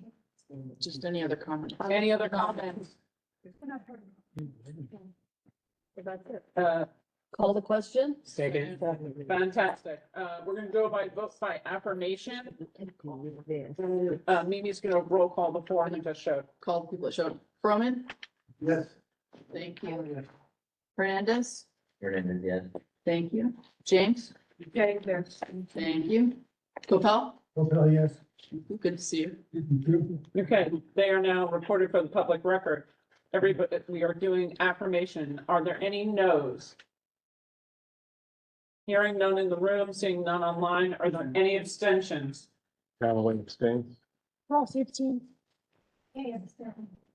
Bang abstains. Said Shank. That's 4, right? That's four. Four abstentions. Are there any recusals? Okay, motion passes. Thank you so much. We're gonna do all the outdoor dining together. Does anybody have any questions on any of them? Alice? It's a question, just generally speaking, is there some way that we can have the applicant on behalf of the community board identify where the sidewalk cafe application or what they're going to be applying for? Because what's happening here is, for example, on the first one here in front of me, I see the Square Diner, the second one, 33 Leonard. Anyone who knows that property knows there's a lot of sidewalk cafe seating in addition to what they're applying for roadbed. Most of you who may not live directly in that neighborhood would have no clue. And unless you're doing due diligence and walking there. So that's a question. And if we don't have that as a regulation or some sort of requirement, we need to have it. And these plans should show where the sidewalk cafe is. Susan, I know you're going to answer this brilliantly for me. No, I'm not going to answer it brilliantly, but we were very Yeah. frustrated there. So that when they submit for us, for the sidewalk, they must submit the roadbed as well. I mean, that's the only way we're going to get it, but we've got to see it in conjunction to the sidewalk. They can't just submit the sidewalk without the roadbed. However, Okay, go. DOT has advised all applicants that they are pushing through and they do not need to do their sidewalk now. Right. They have to do roadbed because there is a legal deadline of April 1st. Hmm. So we do ask at every roadbed application, are you applying for sidewalk as well? Yes, we do. But they are also applying for the maximum amount of roadbed that they're allowed to have. So we can't ask them to come and have to do sidewalk because DOT is only giving us roadbed. We ask them when they're there, but they're not required by DOT, who's technically the applicant to the community board. So it's a little, But they're going to see, what's going to happen, I think, Alice, to your point, is that some of their sidewalk is going to be cut. We're not going to give them everything they want. No. I think, and then we may see that they may change some of the roadbed. I'm not sure. Everybody's very greedy, Alice. We know that.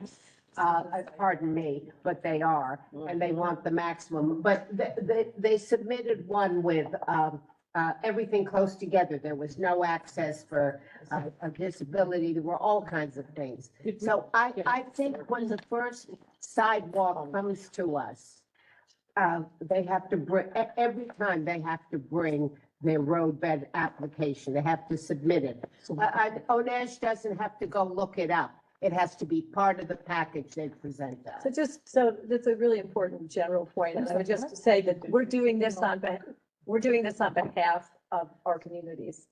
And you have to understand that what you're giving away is a permanent giveaway. I know. Of the road and of your sidewalk. And it could be a great use or it could not. And you have to be really conscientious. I mean, I'm asking all our members to really walk by and look in your neighborhoods at what this is really going to mean, because it's a fait accompli once you say yes. And so in that vein, I think it's important that we try as a board to always ask the applicant to come prepared and show us either where their existing sidewalk cafe is in the case of roadbed or vice versa, of course. Anyway, specifically on the 33 Leonard, I would just ask that you specified in the first, I'm commenting on this because you were taking in this group, that it be 26 tables and 52 seats, which are actually shown in this picture, and to specify that it's along Barrack Street in the first whereas. And 26 tables and 52 seats are drawn here, and that's what you've accepted. So you understand, I would like this to be noted, that currently that diner has 13 sidewalk tables and 26 seats. Oh, for my approximately- Huh? We're not gonna actually comment on that here. You can. Did but you we do don't- all the, Well, I'm just saying. We don't know what his sidewalk application will end up being, Okay, but they and that's the problem. Well, they are existing is what I'm describing. But that's something that, okay, so you're not accepting that. But I No. want to say something, Alice, that you have to understand. It is a fait accompli because they have been approved by DOT. And I don't know, we can complain and we do, and we try to do the best we can, but I want everybody to understand it's DOT. They're throwing it at us. And we could say no, and then the DOT could do whatever they want. And it isn't always a complaint. I just think we have to be aware, we have to let our communities and I neighborhoods be don't aware. disagree. we're there, Alice. We definitely. Betty and then Brendan. Betty? I'm concerned about the actual use of the space. If we were in fact endorsing these ridiculous plans, Right. there's no way that the seats are right up against each other. Yeah. Nobody can even get in the seat because it's up against the table. Right. So no physical, no person could actually fit in that space by getting maneuver into it. Good point about. So I would make it very clear, we are not endorsing this particular diagram with the number of seats that are shown, number of tables that are shown. But there must be a realistic. But Which one? Betty, we do have to comment, because that's why, for example, when you take a look at, Leonard. at Leonard Street, at 120 Hudson for Bubby's, they changed the diagram because the diagram that they first submitted Yeah. had zero anything. I mean, it was just, it was almost as if it was a storage unit. You remember. It's not right, and these are much better. If you look at some of the ones, That's a good point. 120 Hudson Street, somebody has to stand on the sidewalk to serve the table because it's so long, there is no service. I thought that was illegal. According to them, they can go in between the tables to serve over somebody's shoulder like you would at a restaurant. So, How are they gonna get to the aisle to reach over the shoulder? They have to come directly off the sidewalk. that's how you get to roadbed. That's, Every single row. Yeah. Every single road, yeah. Yeah. Step down, yeah. Well, they're doing an awful lot to make sure they don't have any service space within their space. Yeah. My question is that good enough for us? We want the server walking up and down the length of the curb to get to the various rows to handle with the table. so They're serving the table from the sidewalk. specifically, when you see that at 33 Leonard, it was a concern that we raised. And according to what we were told, that is how roadbed works. Is that sidewalk, you have to have an aisle in the sidewalk area, but roadbed, they cross the sidewalk to serve. So But do they serve on the sidewalk? She's saying there's not enough space for them to step into the. So I think that that's a comment that we should add to every single resolution that we've seen for here, that we think that that service aisles on the sidewalk are inappropriate for roadbed dining and that the seating should be reduced. Yeah. Because again, they can. I mean, what difference does that make if they're handling it from the sidewalk? They're blocking the sidewalk, but they can't hear Betty, but the difference is that they're blocking the sidewalk. All right, so hold on. 33 Leonard has a space to access into the aisle. So they have a gap in between the tables so you can actually enter in and go left. Serve on either side. And serve on either side. So that one's okay. When you're looking at 120 Hudson, we could suggest that the six tops be pushed to the far back to allow service to be done inside.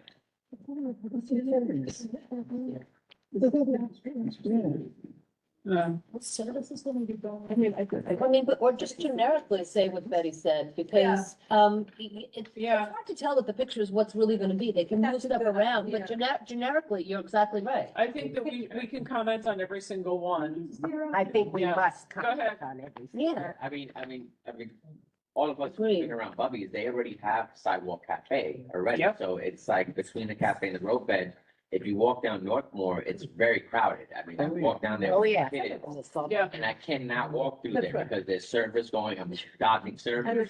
So it's very difficult. They already have half of the block on both sides. So we're gonna add a line in that says that community, for every single one of these, at least Community Board One suggests that DOT restricts seating to allow for service aisle within roadbed, so they're not served from the sidewalk. Is that what I'm getting? I don't see it. Well, that's one, and what The shelters are. say is that to be cognizant of that there is no room for the community. Yeah. I mean, that we can't walk, there's no accessibility, that even though they've given us the 8 foot or whatever they're saying, it's spillover all the place. And remember, they talked about, there was one complaint about the long line, that people are waiting on the street, on the corner, you Yeah, can't that get was the by. line, And they straight said, well, line. that never happens. Well, it does happen. No, he did, and then he admitted, he says, well, I can't control where people stand. And I Yeah. told him, if you want sidewalk seating, you're gonna have to control it, so. We're gonna cut sidewalks. All right, so anybody else for the force with the two things that we've added? Sorry. Yeah, that Betty's gonna help us word the thing. Brendan? I was just gonna throw out there, so I want to make sure that we think about this differently than we do with the licensing applications, which is like, if we don't say anything, we're likely gonna lose. I think we have somewhat of a better relationship with DOT, and so I think we need to everyone's point, really speak up here and say, we want to maintain we have a better one. I see the head nod, but like, we should say now so that we don't lose our sidewalks and in our space, in our public space. That's I agree, and I think that what's different here is that the next step from us is city council. And their office did a lot of work to help us navigate with the hotel on Brennan Street to make sure that it was reduced seating to allow for a service path. And so I kind of think we might start stabbing at this. We'll see what happens. Okay, so with that note, that will now go on all of them about the service aisle to ensure that they are not utilizing the sidewalk as a service path, but there is a service path within the roadbed seating area. Can I take the four together? Yes, please. Call the question second. Great. So by affirmation, if you abstain, recuse, or say no, you must list which address you are declining for. So with that, are there any abstentions? Thompson abstains from 33 Leonard Street. Okay. Are there any? Cafes? Roadbed. Roadbed. Roadbed. I abstained from, Square Diner. Yeah. 33 Leonard. 33 Leonard, yeah. Okay. Blank. Blank is abstaining from 120 Hudson and 33 Leonard. Okay. Are there any, okay, Same as Al. Kay abstains from 120 Hudson and 33 Leonard. Thank you. Anybody else? Susan? I never thought I'd do this, but 120 and 33. Okay. That's Cole abstaining. Same ones. Same ones. Okay. No. Great. Anybody else on live? Abstain means you're not going on record. No means no. So are there any no's? Are there any? But you're here to be. Brendan? No to 120 or opposed to 120 Hudson. Okay. Are there any others? Are there any recusals? Fantastic. Motions all passed. All right. Next slide. Keep in mind, last committee tonight is old business, which was ratified at exec due to public comment programs. Okay, Betty, take it away. You have 6 minutes. Thank you. Transportation Committee, thank God we had no resolutions this month. We have 2 reports. I want to briefly go over a few points because I really want to encourage all of you to go look at the tape. They're 2 very big topics. They're going to be ongoing topics, and they were certainly worth looking at. A lot of information was presented. Go to the next slide. First one about street safety in the era of micro-mobility, which all of you probably have a lot to talk about. This is the New York City Controller's report. Get your Brad Lander himself speak about it. But some of the important points, most of the deaths among micro-mobility devices are by the users. They are not the pedestrians and other people getting hit by them. So it's a bigger problem than some of you know about, and we need to they deal with all of them, very multidimensional and and then again, the amount of injuries, deaths, because there isn't good data on the injuries, would be way underestimating it, it wasn't given. But it has to do with, vehicles are a much bigger problem than obviously the micro transport is, but certainly worth looking at. Next, which is what this report did, and they came up with a whole bunch of factors that are at play that need to be addressed, which is why there's no simple fix to this. However, many of these things are being dealt with at different levels by different state and city board. Next. Yeah.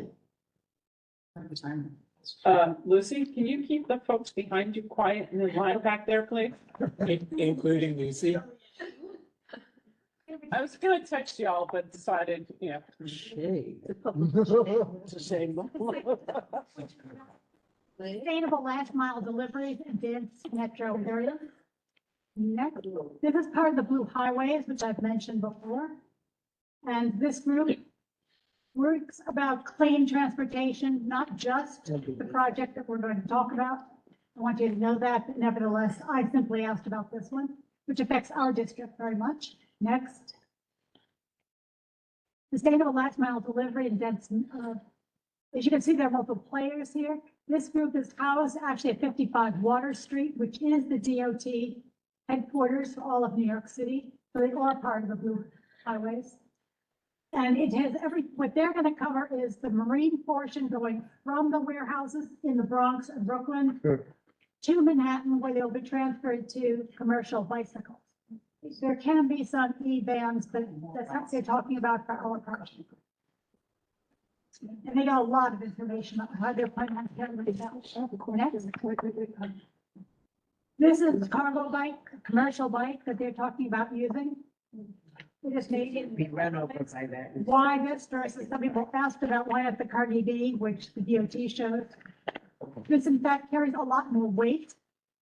It'll carry a lot of supplies, but also be cool. And they are getting into the food industry as well as moving barrels of beer. So weight and coolness become factors for them. They are going to be starting in Governor's Island, where they will be trying to get vendors there involved, both in the food industry as well as for linens and things that are used, as well as to the school and the supplies that they have transferred around the island. So it's going to be an interesting pilot they start with, but it's going to move on from there. It supposedly started last summer, but they're still in the Governor's Island phase.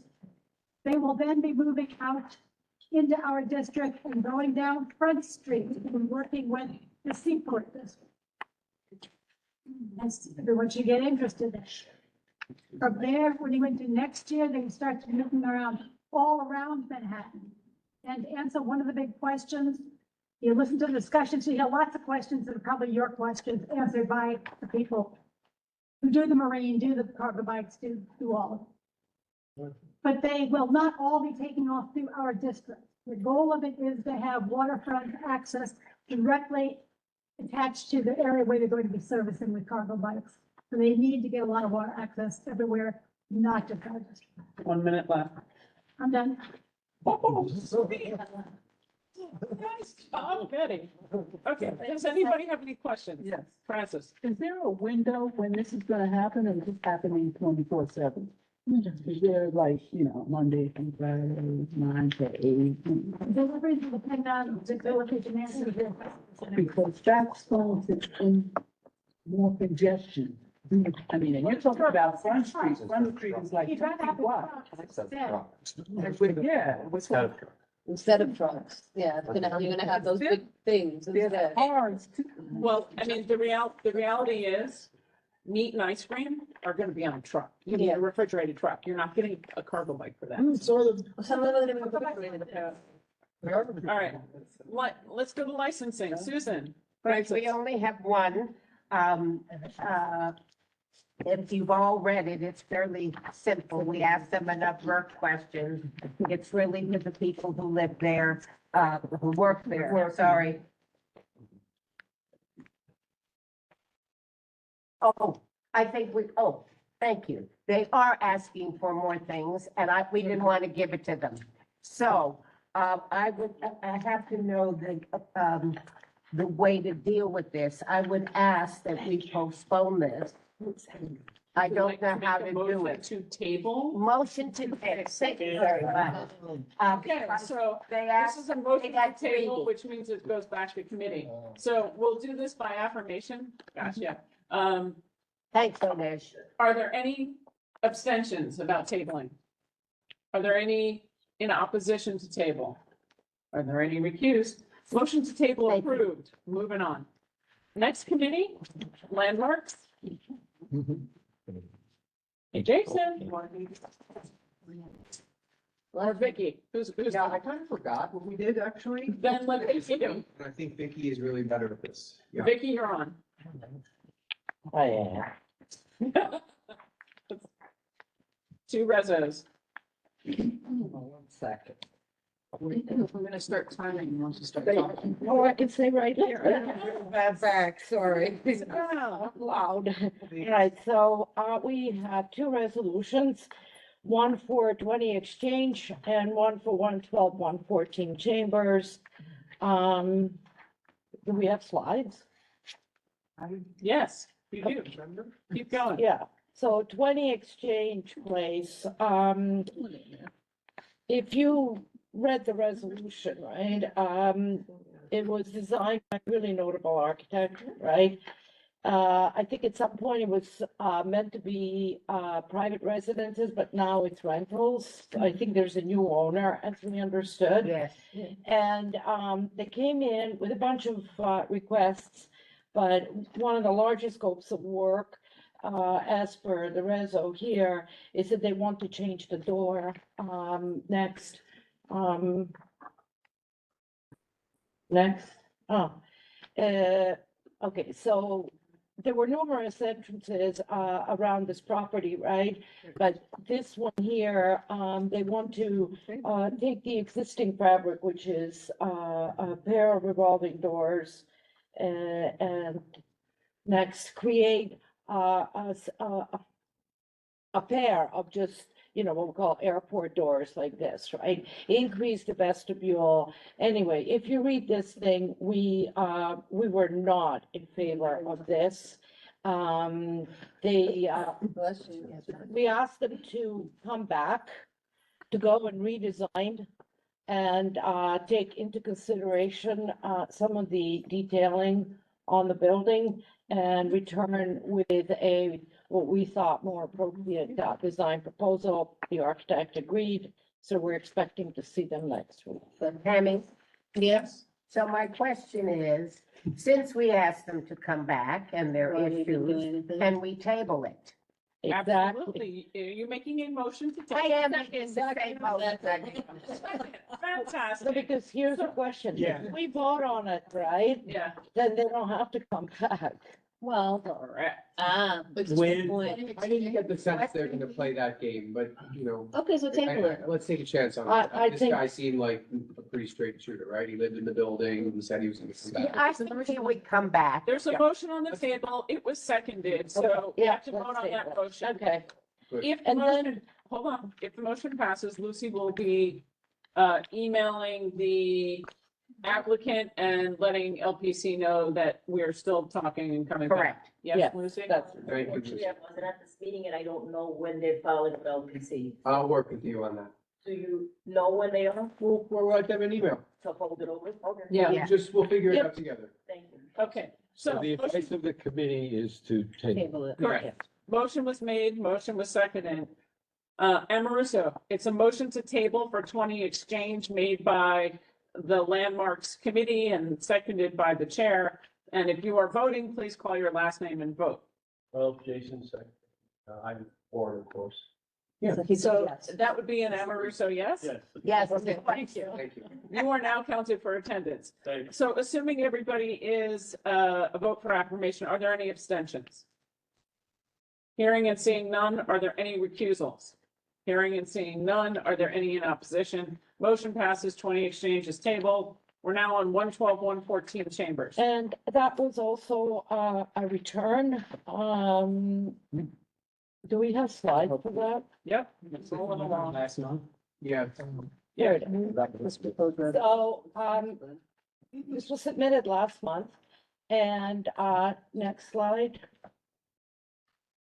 This is the, existing condition, and, so you recall this, it's two, townhouses that are now getting, co-joined, both legally, meaning that, the party walls are disappearing between them and all that.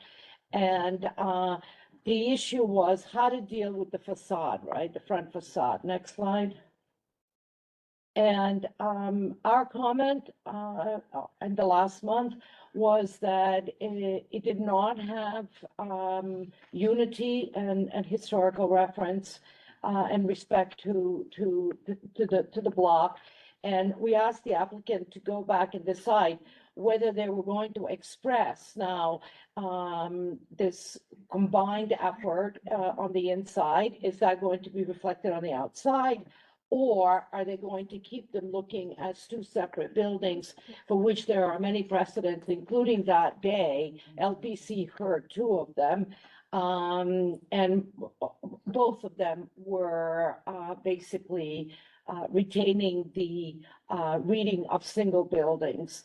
The applicant came back with this proposal. We were very pleased with it. Next. Yeah, sure. That's the rear facade. That's the rear facade.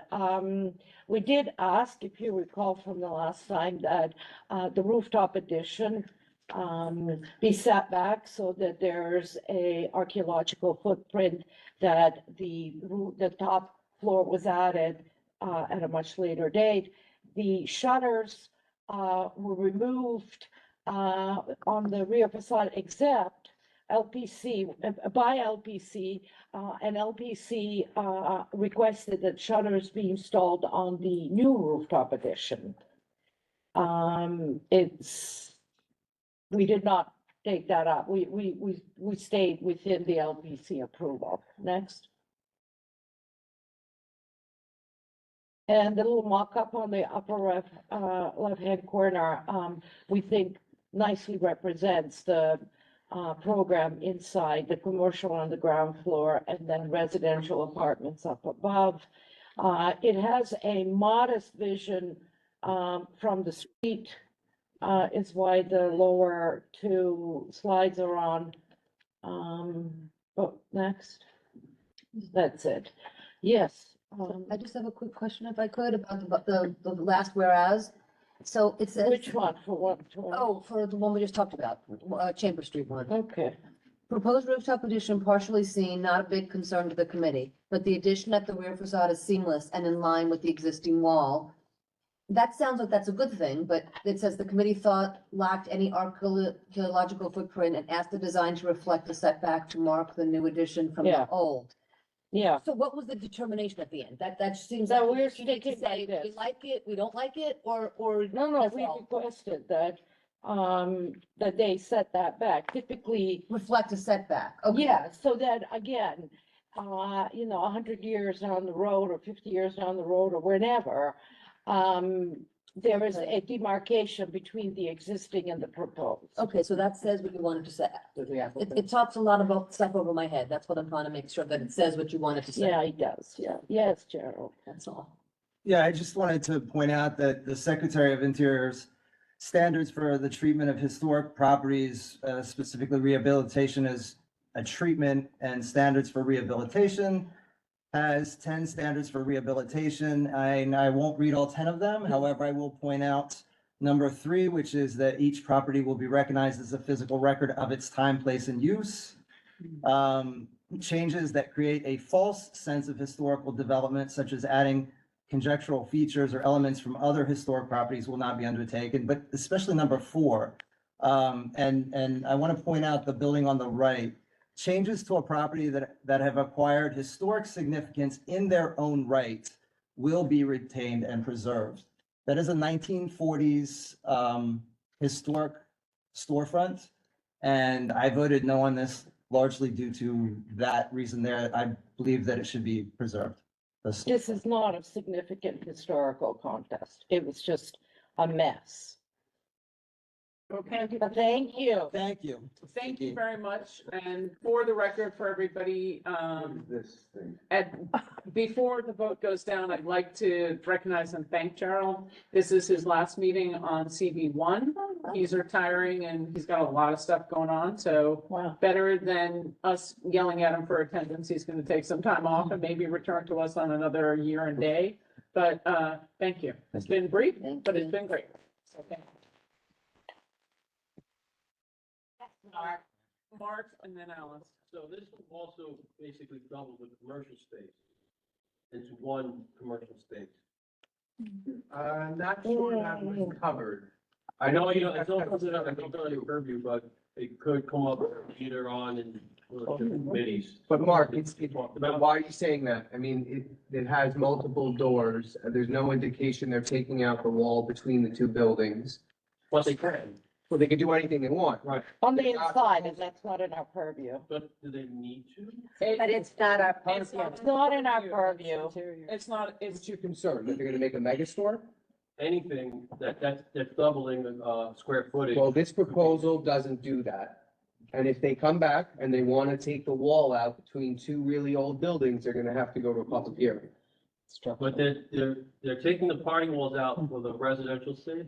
No, I don't No. believe that's the case. no, that was not presented. All right. All I right, mean, I'm sure. Again, it's all inside guys, and it's not asked in and our answered. purview. Alice? Just have a quick Yeah. question, Jason, or Vicky. Yep. I don't see anything in the mock-up, so you don't see it, I can't see a thing. Okay, so they mocked it up and you can't see it because if you're like me, old and have eyes and things. But Alice, he's been appointed. But I think there's gonna be a little bit of visibility. I think they're getting a lot of like, you know, free, fig leaf coverage here. But, you know, it's set back how many feet? Someone remembers? It's quite a bit. Yeah. 20 feet. So I guess the question is, yes, you're not seeing any from the mock-up, but you're interpreting it to say we're cheating and you may someday see it. I'm not saying they're cheating. Yeah. What I'm saying is we've all They're not locked things up and taken Yep. pictures and somehow, sometimes it's a little bit visible. One other question, is this as of right, the 6th story or the 5th story of this building was that? Most certainly. Yeah, it is. Yeah. You mean by the stand? Can I call the question? Absolutely. Questions been called, questions been seconded, it's a vote by affirmation. Okay, are there any abstentions? Hearing none, seeing none online, are there any in opposition? Forsberg, no. Do I hear any other no's in the room? Seeing none online, are there any recusals? Yeah. Vera recuses. Okay, the motion passes. Thank you very much. Thanks to Landmarks. Paul? Okay, we could be very quick here. We have the issue of the restoration of Duane Street. It's been around for years and years, this proposal, and it still is not resolved. It's over 200 years old, and they want to add 1,600 feet roughly of green space, mainly on the western apex. This lies between Hudson and Greenwich Streets. And the point of contention here is whether the sidewalk should continue all the way towards the westernmost tip of the space. And the people in the community do not want that to happen. They want to get rid of the sidewalk, and they had a focus group and they concluded that was the best way to treat the space. And DOT differed and said, no, we need to keep the sidewalk. So the committee deferred and urged the parties to try to work through their differences. And basically, that's the report. Thank you, Paul. And I'm sure they'll be returning for more questions at a later date. Thank you so much. So, quality of life. So, I invited the new captain of the first precinct to come to our meeting for two reasons. One, to introduce himself and to let the community ask questions. And two, was because there have been complaints about the shelter at 105 Washington. And so I wanted him to address if there were indeed any questions about it. So we had both groups, that we had the captain and several of in his command. And we had CUCS from 105 Washington.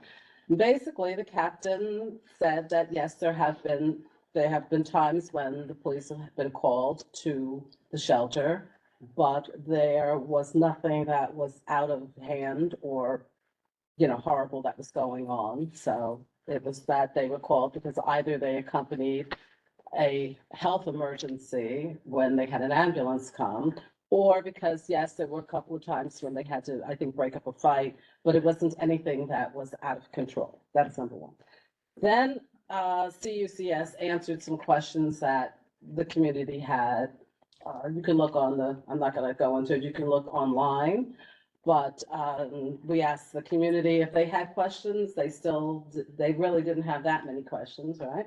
And they had a few, yeah. In a good amount. We're waiting on follow-up from questions that were asked at the CAB that were reiterated for the public. And I think that sense of transparency and ensuring that the shelter actually serves the majority of Lower Manhattan constituents versus constituents from all 5 boroughs would be really fantastic. But remember what they said, as long as they have an open bed and there's someone who needs a bed, they're not going to keep the bed open, just waiting for someone from Lower Manhattan to occupy the bed. So, but we wanted to know what the numbers, what the breakdown was, and people wanted to know what the breakdown was on gender. So basically, if you want to be specific about it, you can go and look at the recording. I'm not gonna go over it. Gotcha. Love that. Thank you. All right, youth and ed, I believe Desi's up. I am up. I'm all the way up. Nothing can stop me. I'm all the way up. All right.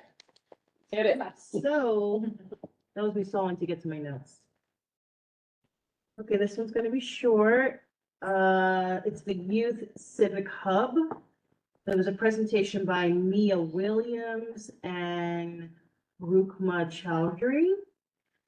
And the Youth Civic Hub is a program for 16 to 22-year-olds, started by students to help other teens learn to engage in civics beyond the ballot box. They have paid and unpaid events. They have tools on their platform for youth and civic glossaries, and they have a Monday Night Live, which is a youth civic club voter registration. Slides. I have slides? Okay, let's hit them. There we go. Hit the slides. Keep going. Wow. Nice. Their website is youthcivichub.org. And we're going to be alerting the local high schools about them. And also, there was construction and not really construction, renovation planned for the Battery Park City Ball Field, but it's not going to take place this winter. It will take place next winter. By the time they received the approval, they felt the schedule was a bit too tight and they didn't want to jeopardize the DLL season. So be on the lookout for renovations next winter. And that is it for youth and ed. Woo! I'm loving this. I'm loving tonight, just saying. All right. We could drag it out longer if you want. Netta, Corey. And then old business. So we met with a new community group. It's called the Community First Coalition. Their goal is to prevent the super tolls that we see popping up in the neighborhood. And they're promoting balance socioeconomically reasonable that fits within the neighborhood developments and proposals. They have hired George James to look into some of the already proposed towers. And also what the amendments of City of Yes are going to propose to look and determine if they are friendly to the fabric of the neighborhood. The committee in general was in support of them, and we are looking forward to working with them in the future. I'm not sure how, but we are going to collaborate with the.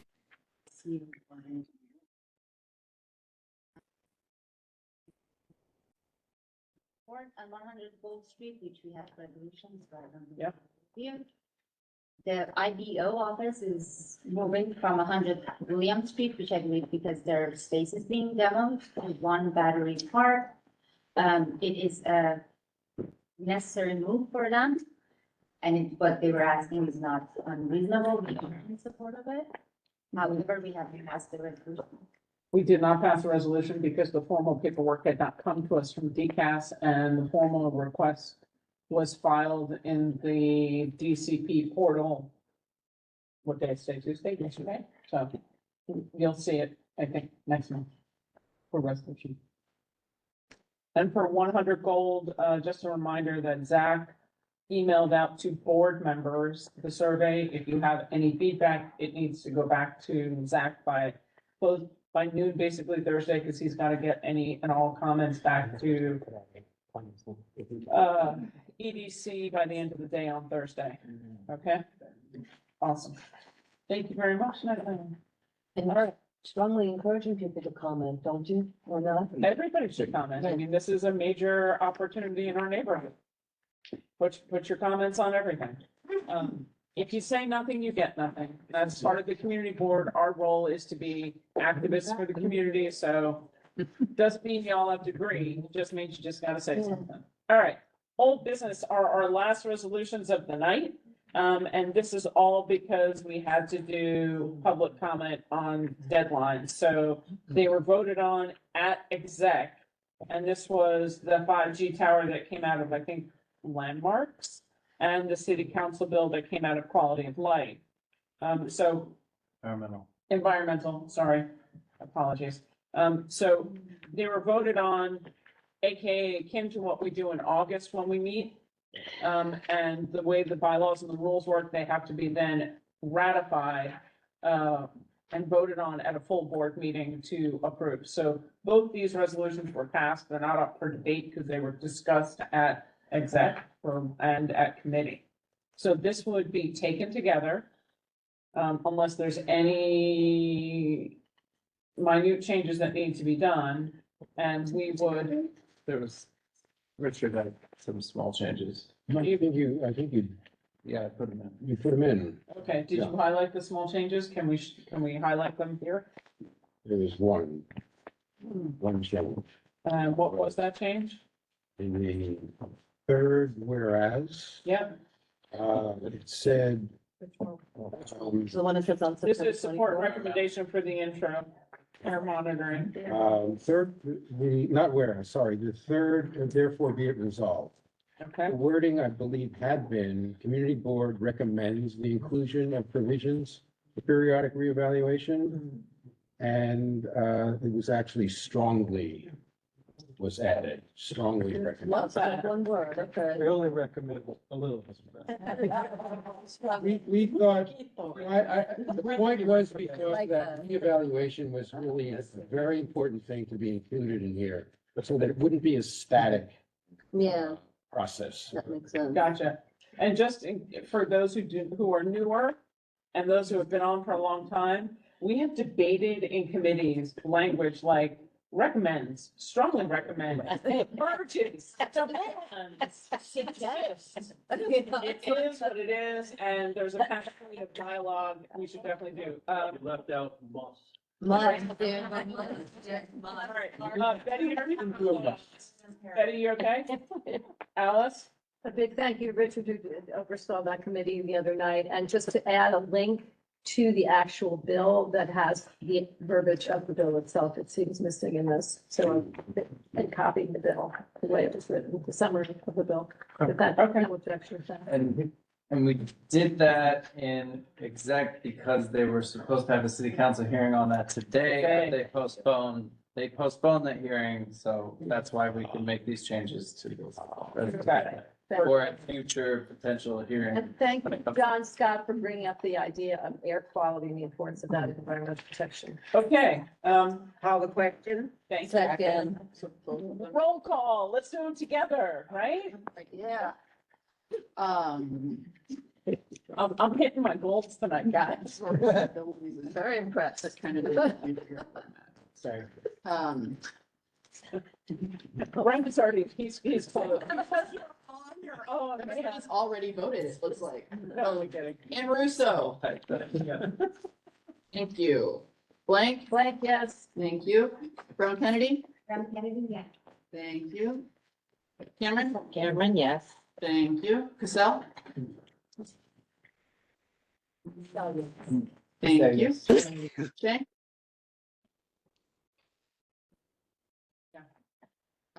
Cole? Oh, yes.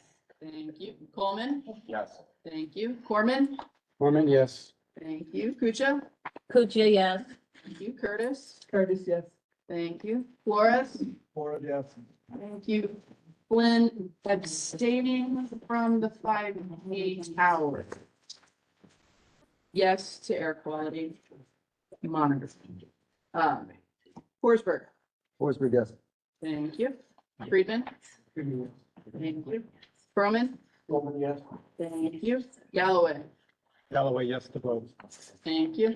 Goldstein? Goldson, yes. Good times? Yes. Thank you. Hernandez? Hernandez, yes. Thank you. Rashad? Yes.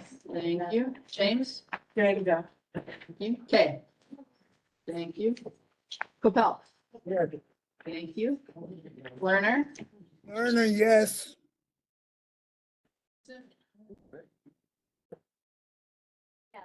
Thank you. Lyon? Ryan, yes.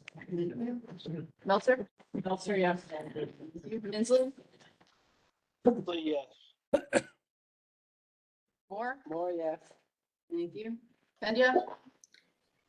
Pandya, yes. Portia Corey? Thank you. Robinson?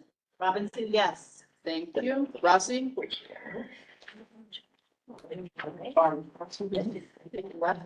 John Scott? Please unmute. John. John, yes. Thank you. Star? Laura Star, are you still there? Yeah, we gotta see you on camera. Keep going. Alrighty. Vera? Yes. Thompson? Thompson, yes. Tammy, I'm here. It's Laura. Sorry, I'm here. Camera on for voting.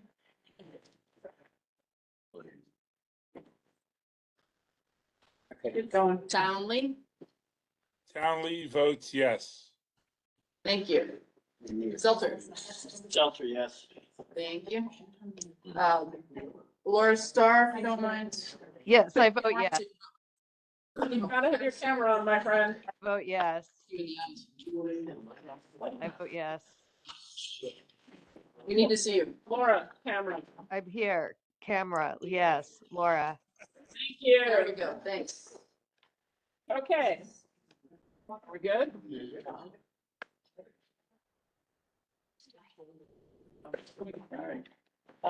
We're We're good? Yeah, we are. Okay. You know. We are good. All votes in. Do I have, Motion to adjourn. bingo? Motion accepted. Meeting is adjourned 8:22. Yeah. Good night, everyone. Everybody.